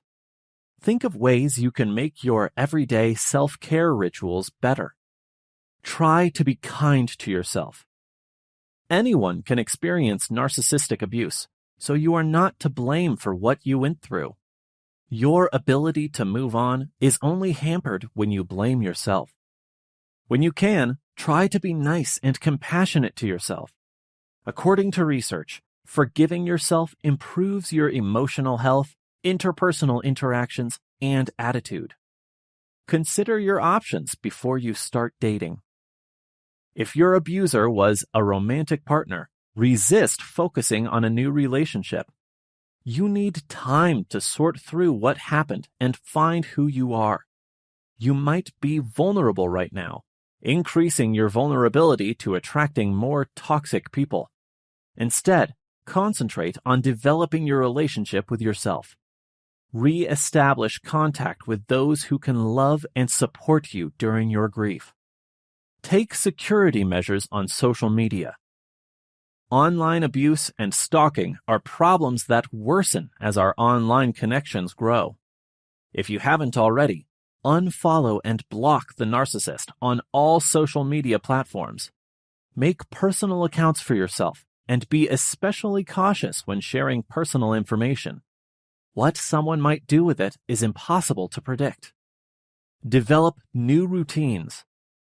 Maybe every Wednesday, you two ate lunch at the same place. You may also spend every Christmas at their mother's place. Some rituals could evoke feelings of sadness, rage, or longing. Try to anticipate those scenarios and think about how you might create new habits. Consider what you've learned. It's easy to focus just on the damaging aspects of narcissistic abuse, and keeping all of that negativity in mind will help you prevent future reoccurrences. But if these associations make you feel worse about yourself, remember how this experience helped you grow, learn, and acquire perspective.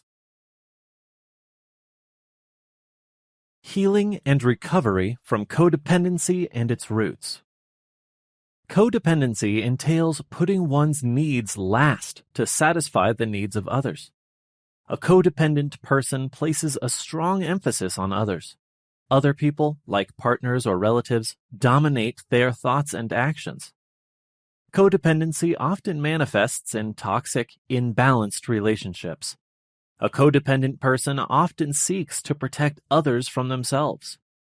They could get hurt while trying to cure an abusive or addictive companion. Codependency does not meet the criteria for a mental health diagnosis, primarily because the signs can be seen almost anywhere. Even so, it can still lead to very bad pain. A person with codependency may also experience other mental health issues, such as anxiety. An individual can eliminate codependent tendencies and create healthier relationships with the help of a therapist. What does codependency look like? Codependency is a psychological term that refers to an individual's behaviors and attitudes rather than the relationship as a whole. A codependent person often bases their identity on being of service to others. They might depend on other people to affirm their value. A codependent person may suppress their desires or feelings to gain this approval. Codependency's common signs include low self-esteem. Codependency can lead to feelings of worthlessness and humiliation. A person can think they don't deserve to be happy. People may try to get others to value them if they don't value themselves. Even if the person receiving care does not express gratitude, the feeling of needing someone else can cause psychological fulfillment. Poor boundaries. Codependent individuals often feel obligated to ensure the happiness of others. They could find it difficult to say no or prioritize their needs. To avoid upsetting others, they can conceal their genuine emotions and thoughts. A need to save others. Codependent people may believe it is their responsibility to shield their loved ones from harm. If a loved one makes a mistake, they'll probably strive to make things right on their behalf. Such conduct can hinder others' ability to develop their independence or learn from their mistakes. Additionally, it could allow abuse or addiction to continue unchecked. Self-denial. A codependent person often puts the needs of others before their own. They might disregard their own need for rest, comfort, and self-care. When they express their desires, they could experience guilt or fear. Codependent people may feel anxious when others offer them support. Perfectionism. Codependent people often portray themselves as capable and independent. They often take on more obligations than they can manage. They may become insecure if they make a mistake or face criticism. Control issues. A codependent individual may relate their worth to that of others. A codependent person could feel they failed themselves if a loved one fails. Their intentions to improve the lives of others may turn into possessive or dominating behavior. Not all codependent individuals display all of these signs, but if someone exhibits many of these characteristics, they may be codependent. What causes codependency? Codependence typically has a childhood origin. Children often grow up in homes where their emotions are disregarded or punished. The child may feel guilt and low self-esteem due to this emotional neglect. They could think that meeting their wants is not important. Most of the time, one or more parents are not acting in their capacity as guardians. Addiction, mental health conditions, or other issues could all contribute to their malfunction. The youngster might be required to complete things beyond their level of development. A young child might learn to cook if, for instance, a parent is often too drunk to prepare dinner so the family won't go without food. The difference between a child and an adult is often hazy. A child may take on the role of a parent if their parents aren't fulfilling it for their children. They might do a sister's homework for her or change a brother's diapers. The child may occasionally be required to care for their parent. A parent who has experienced domestic violence could confide in their child. A narcissistic parent could want their child to console and praise them. Enmeshment is a common term for these relationships. Since children are still growing, playing the part of an adult may need all their energy. A child may be so preoccupied with running the home that they neglect their needs. They could feel more secure and in control while they are providing care. Codependent tendencies can be essential for a child's survival. The behaviors are less adaptable as people age. Codependency can prohibit someone from forging genuinely stable bonds with others. Addiction and codependency. Codependency may develop when someone is in a relationship with an addiction. The partner can be a substance abuser or suffer from a gambling or shopping addiction. The codependent individual may assume the caretaker position for their partner. The caretaker may be expected to handle the partner's finances or domestic duties. The caregiver may stand in for their partner if the addiction causes problems outside the relationship. Alcohol abusers, for instance, might skip work. A codependent person can call the partner's employer and say their partner is ill. Often, the caregiver provides for their partner out of a genuine wish to help. However, they often support their partner's addiction through their actions. The partner often loses interest in changing when the caregiver saves them from consequences. They can choose not to get the necessary expert rehab. Without help, the addiction could worsen. However, the other person's addiction is not the caretaker's fault. Codependency is not the main factor in treatment refusal. However, it can play a role. Someone cannot compel someone else to get rehabilitation, barring a safety issue. The caregiver may also suffer from this relationship. Codependent people often neglect their needs in favor of caring for their partners. Their codependent tendencies may deteriorate over time. It is doubtful that they will seek help for their mental health issues. Abuse and codependency. Living in an abusive home or relationship can also lead to codependency. People who experience emotional abuse may feel inferior or irrelevant. Codependent tendencies may emerge as a method to combat unpleasant emotions. As an illustration, someone might look after an addict to feel needed. Another person can try to gain favor by caring for other people's needs at their own expense. People can experience a sense of power and importance by saving others. A codependent person could feel accountable for the abusive person. A person may attempt to heal an abuser with care if they believe they have an untreated mental health issue. Love, however, cannot cure a mental illness on its own. For the abusive individual to start recovering, professional attention is required. Some members of codependent families might believe that they are defending their loved ones by keeping their issues quiet. But condoning abuse by one person often hurts the other family members. A person may become an accessory after the fact and face legal repercussions if they fail to report child abuse. Codependency and parenting. Codependent parents may attempt to live vicariously through their offspring. Some parents might try to shield their kids from all hardships in life.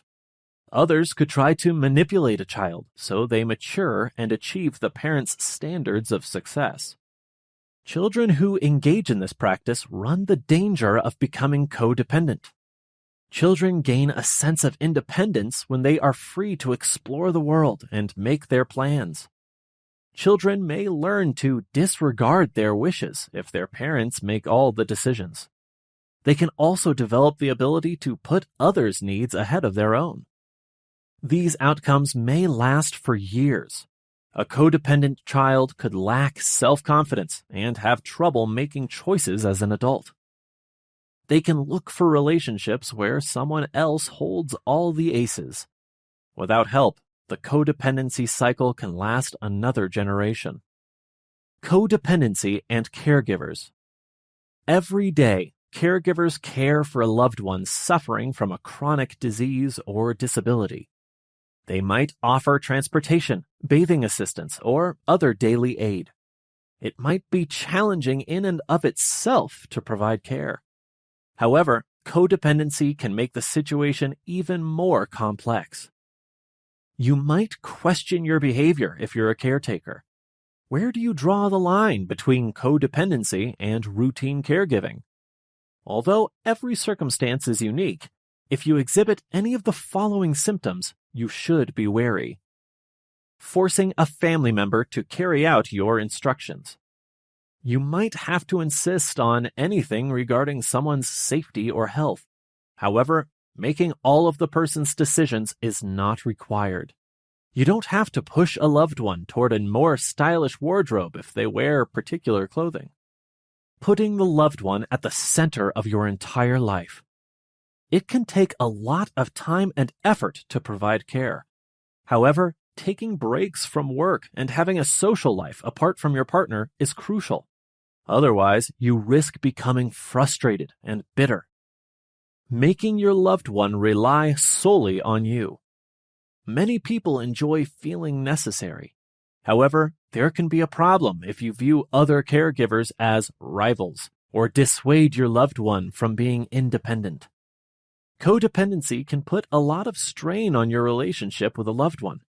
Codependent tendencies should be addressed to strengthen your relationship. A tense environment can become healthier by practicing communication and setting boundaries. Mental health conditions that co-occur with codependency. Codependency can harm a person's well-being even though it's not diagnosed. Low self-esteem and severe feelings of shame are more prevalent among codependent people. According to research, codependency has links to the following conditions: anxiety, borderline personality disorder, dependent personality disorder, eating disorders, and depression. Substance addiction is also a risk factor for codependency. Addiction may develop as a coping mechanism for painful feelings. Some people may use drug addiction to strengthen their relationship with an addicted partner. A codependent individual may experience pressure from a spouse to use drugs or alcohol. You might want to consult a therapist if you believe you might be codependent. A mental health expert might determine the codependency of your behavior. They can also treat any co-occurring mental health conditions. You can investigate the causes of your behavior and develop skills for balancing your demands with those of others through therapy. Narcissist attraction to the codependent. It might be difficult for a codependent person to maintain their independence in a relationship.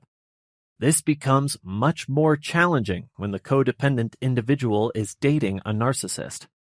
Unfortunately, The codependent person unintentionally offers the narcissist a favorable environment for another acquisition. If you want to leave an abusive relationship or avoid one from starting in the first place, you must understand what the narcissist finds so alluring about the codependent. A codependent individual views their partner as their entire universe. Codependent people are willing to put their needs last when caring for themselves. This individual will elevate a partner, showering love and admiration on the person they are in a relationship with. One of the main characteristics of codependency is this total self-giving for a relationship. The narcissist, on the other hand, is oblivious to others. They need unwavering admiration, especially from a romantic interest. The codependent personality will be only too happy to accommodate the narcissist in their belief that they are invincible. The codependent's kindness and eagerness to offer attract the narcissist. The constant adoration supplied by the codependent will provide the narcissist with their fix. In essence, a codependent individual gives, whereas a narcissist takes. These actions breed codependency and entanglement on both sides, which feed into these characteristics. The codependent is a target for the narcissist because they both want to be saved. Even while the codependent personality may not specifically search for a knight in shining armor, they desire a partner who will show them the love and care they long for, but are too insecure to express or demand. After all, a codependent person longs for affection, but often feels undeserving of it. Anyone interested in getting to know this individual could be seen as a hero. During the honeymoon period of a relationship, the narcissist is prone to spoiling a love interest by lavishing them with flattery and tenderness.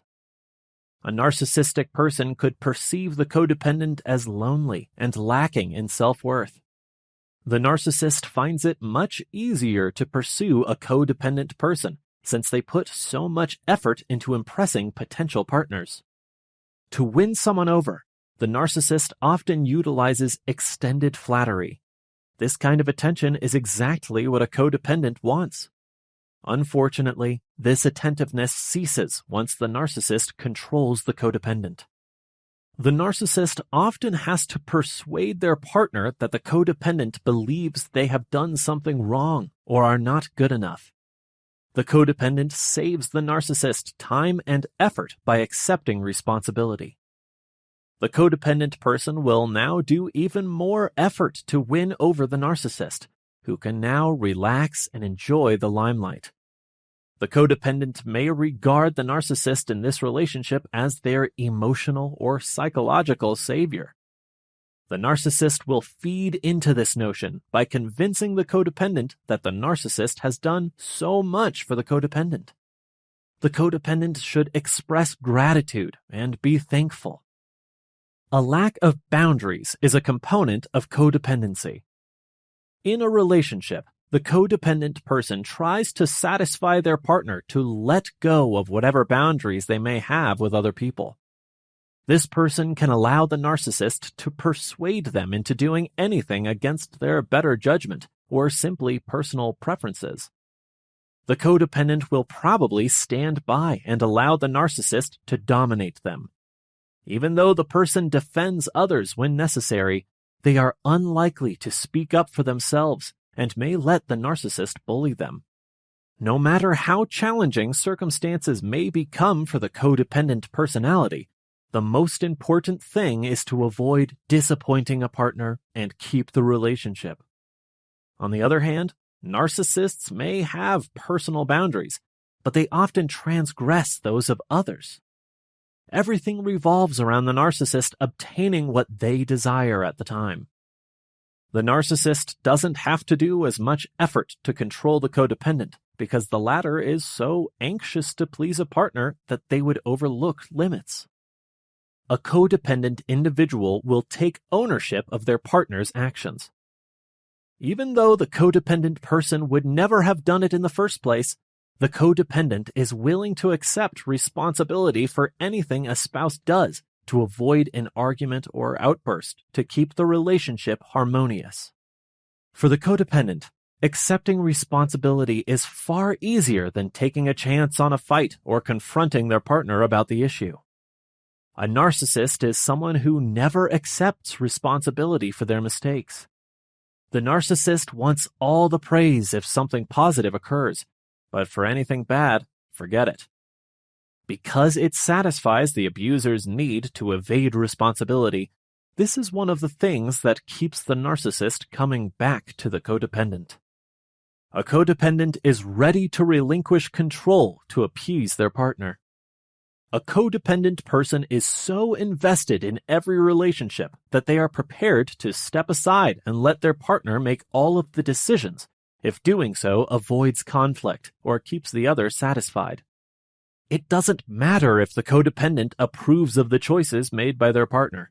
This person would rather put up with poor choices made by a spouse because they are terrified of ending the relationship and being alone. The narcissist is a control freak, as you may have surmised. The narcissist must have their way or the highway and complete control over every element of their partner's life. The narcissistic personality type is drawn to having control without exerting too much effort. The codependent person is unable to let go of the relationship. The codependent partner will give the relationship all their attention to reclaim the initial devotion the narcissist once gave. However, a narcissist is ready to move on to the next conquest once they have caught their prey. The narcissist will probably stop the relationship or leave the codependent hanging, forcing them to return at any time.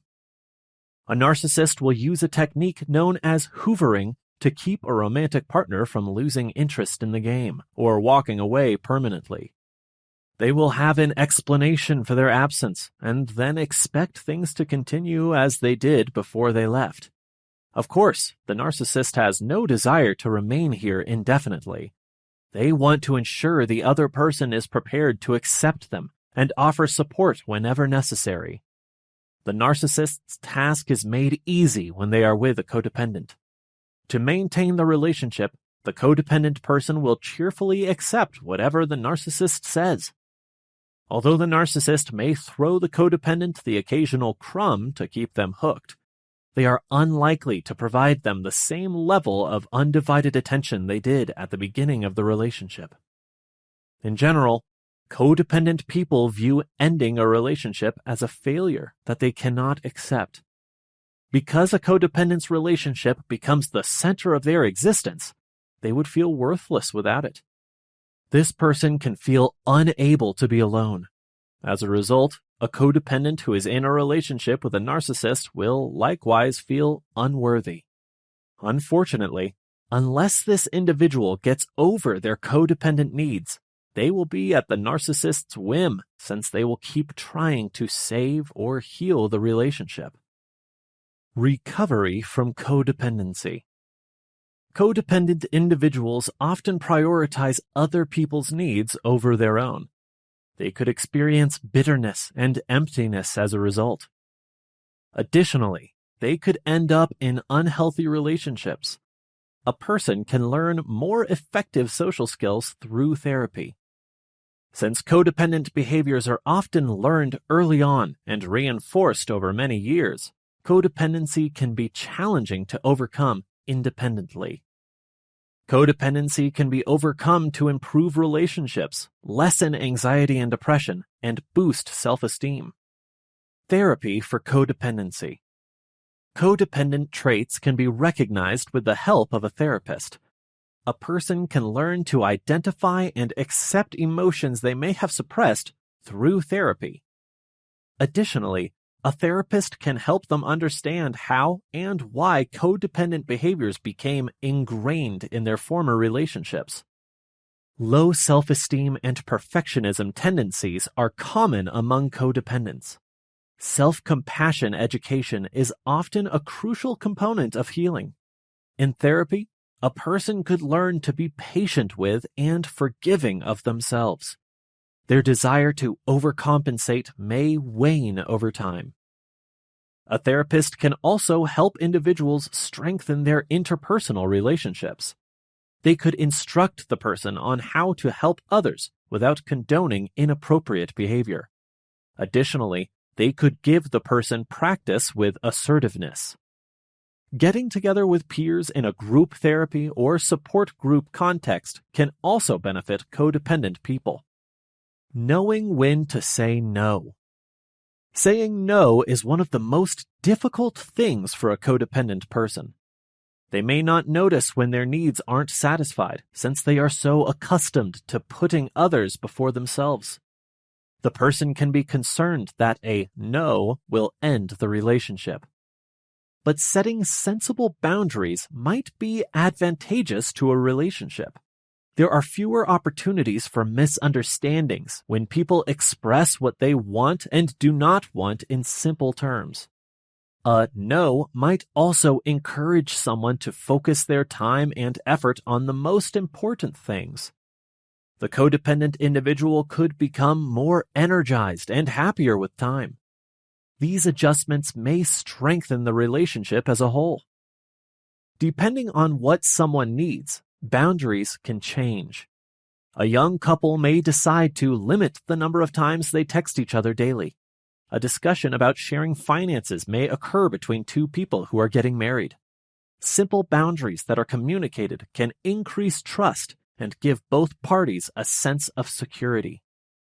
Here are some suggestions to consider if you're having trouble telling a loved one no. No room for doubt. It often works better to explicitly state no than to imply it. Be prepared to repeat yourself. If a loved one is accustomed to giving in, it could take a few times to say no before they understand that you mean it. Make no excuses. Lying about duties that don't exist will probably end badly for you. Consider passing the baton. You might attempt to point the person in the right direction. For instance, you might not have the time to watch your nephew, but your lonely aunt could welcome the chance to play with children. Recognize that you can't win everyone over. Certain people dislike compromise. However, the other person must not agree with your boundary to be effective. Saving versus supporting.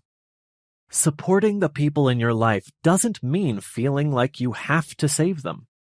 People need to be encouraged and heard to receive support. Saving is taking care of the issue before they can address it independently. A considerable degree of life experience is gained by correcting one's mistakes. If you intervene and make things right for someone, that individual forfeits the opportunity to learn coping skills and gain self-confidence.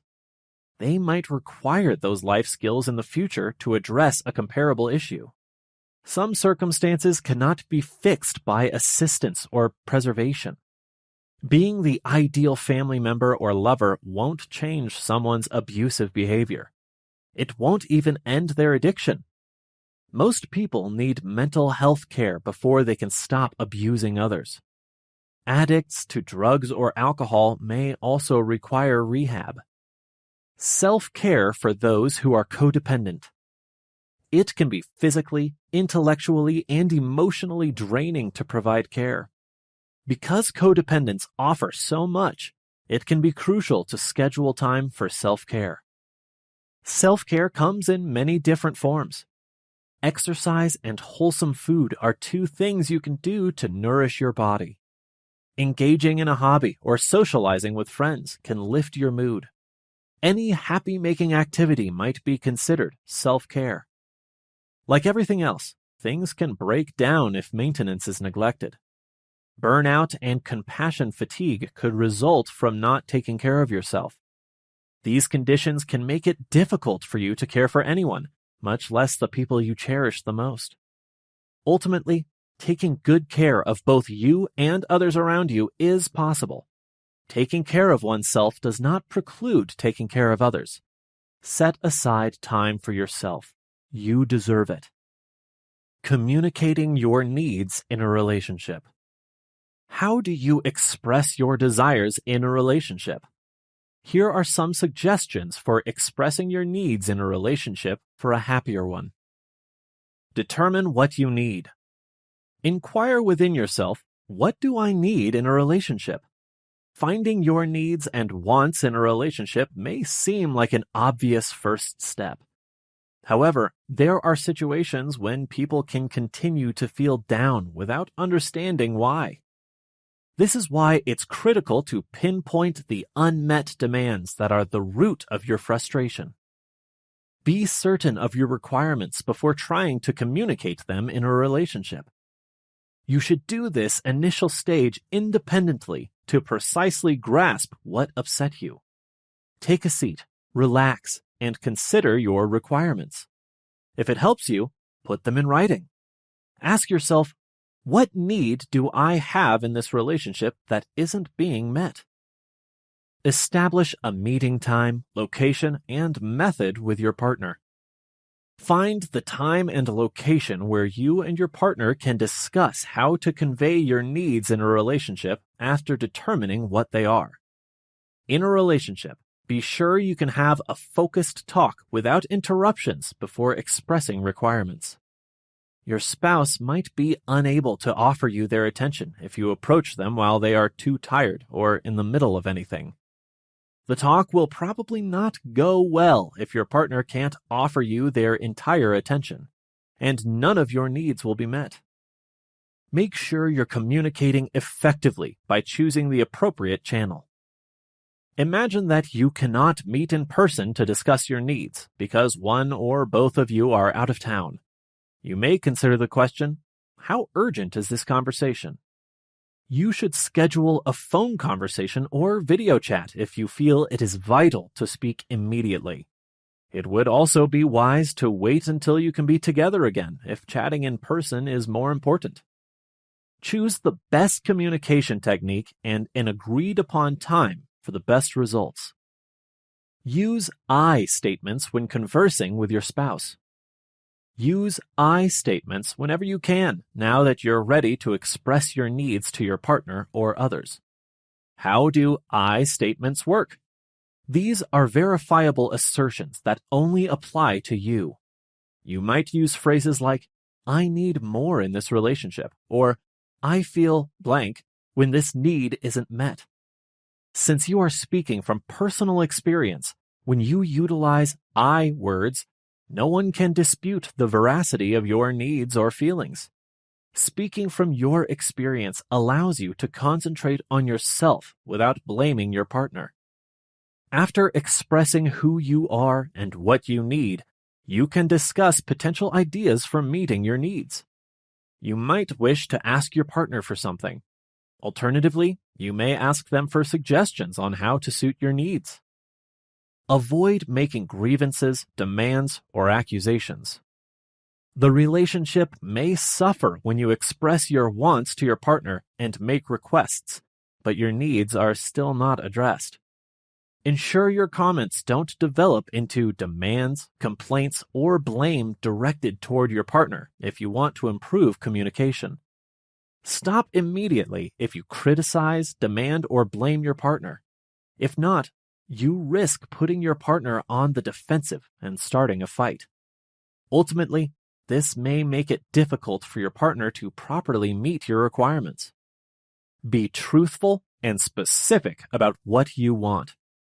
The best advice for expressing your demands in a relationship is to be open and sincere while considering the other person's needs and feelings.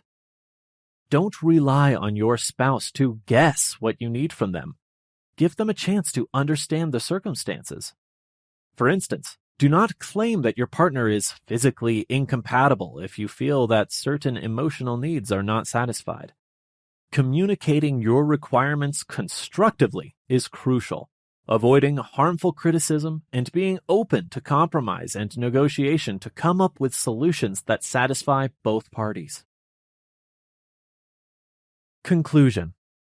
Narcissistic abuse might be subtle, yet this behavior is serious. A narcissist can gradually tear down a person and greatly impact how they function. The first step is finding out if you're in a toxic relationship. Establish firm boundaries, seek expert assistance, and leave when you feel it is safe.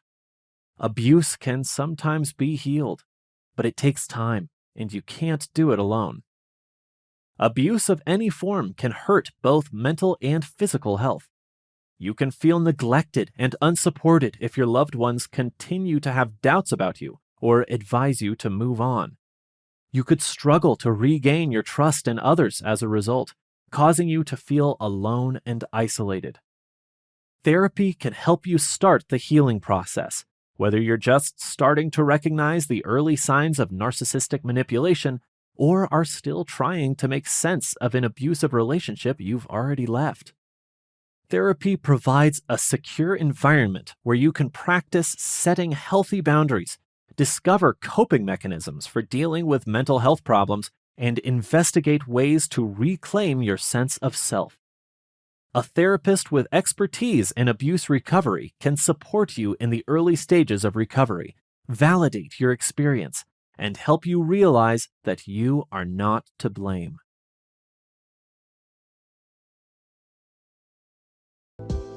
We appreciate you tuning in to one of our captivating audiobooks. For more immersive experiences, here is another audiobook we're certain you'll enjoy. Don't forget to show your support by liking this video, sharing what you loved about this audiobook in the comments section below, and subscribing for more captivating audiobooks like this. Thanks for being a part of our audiobook community.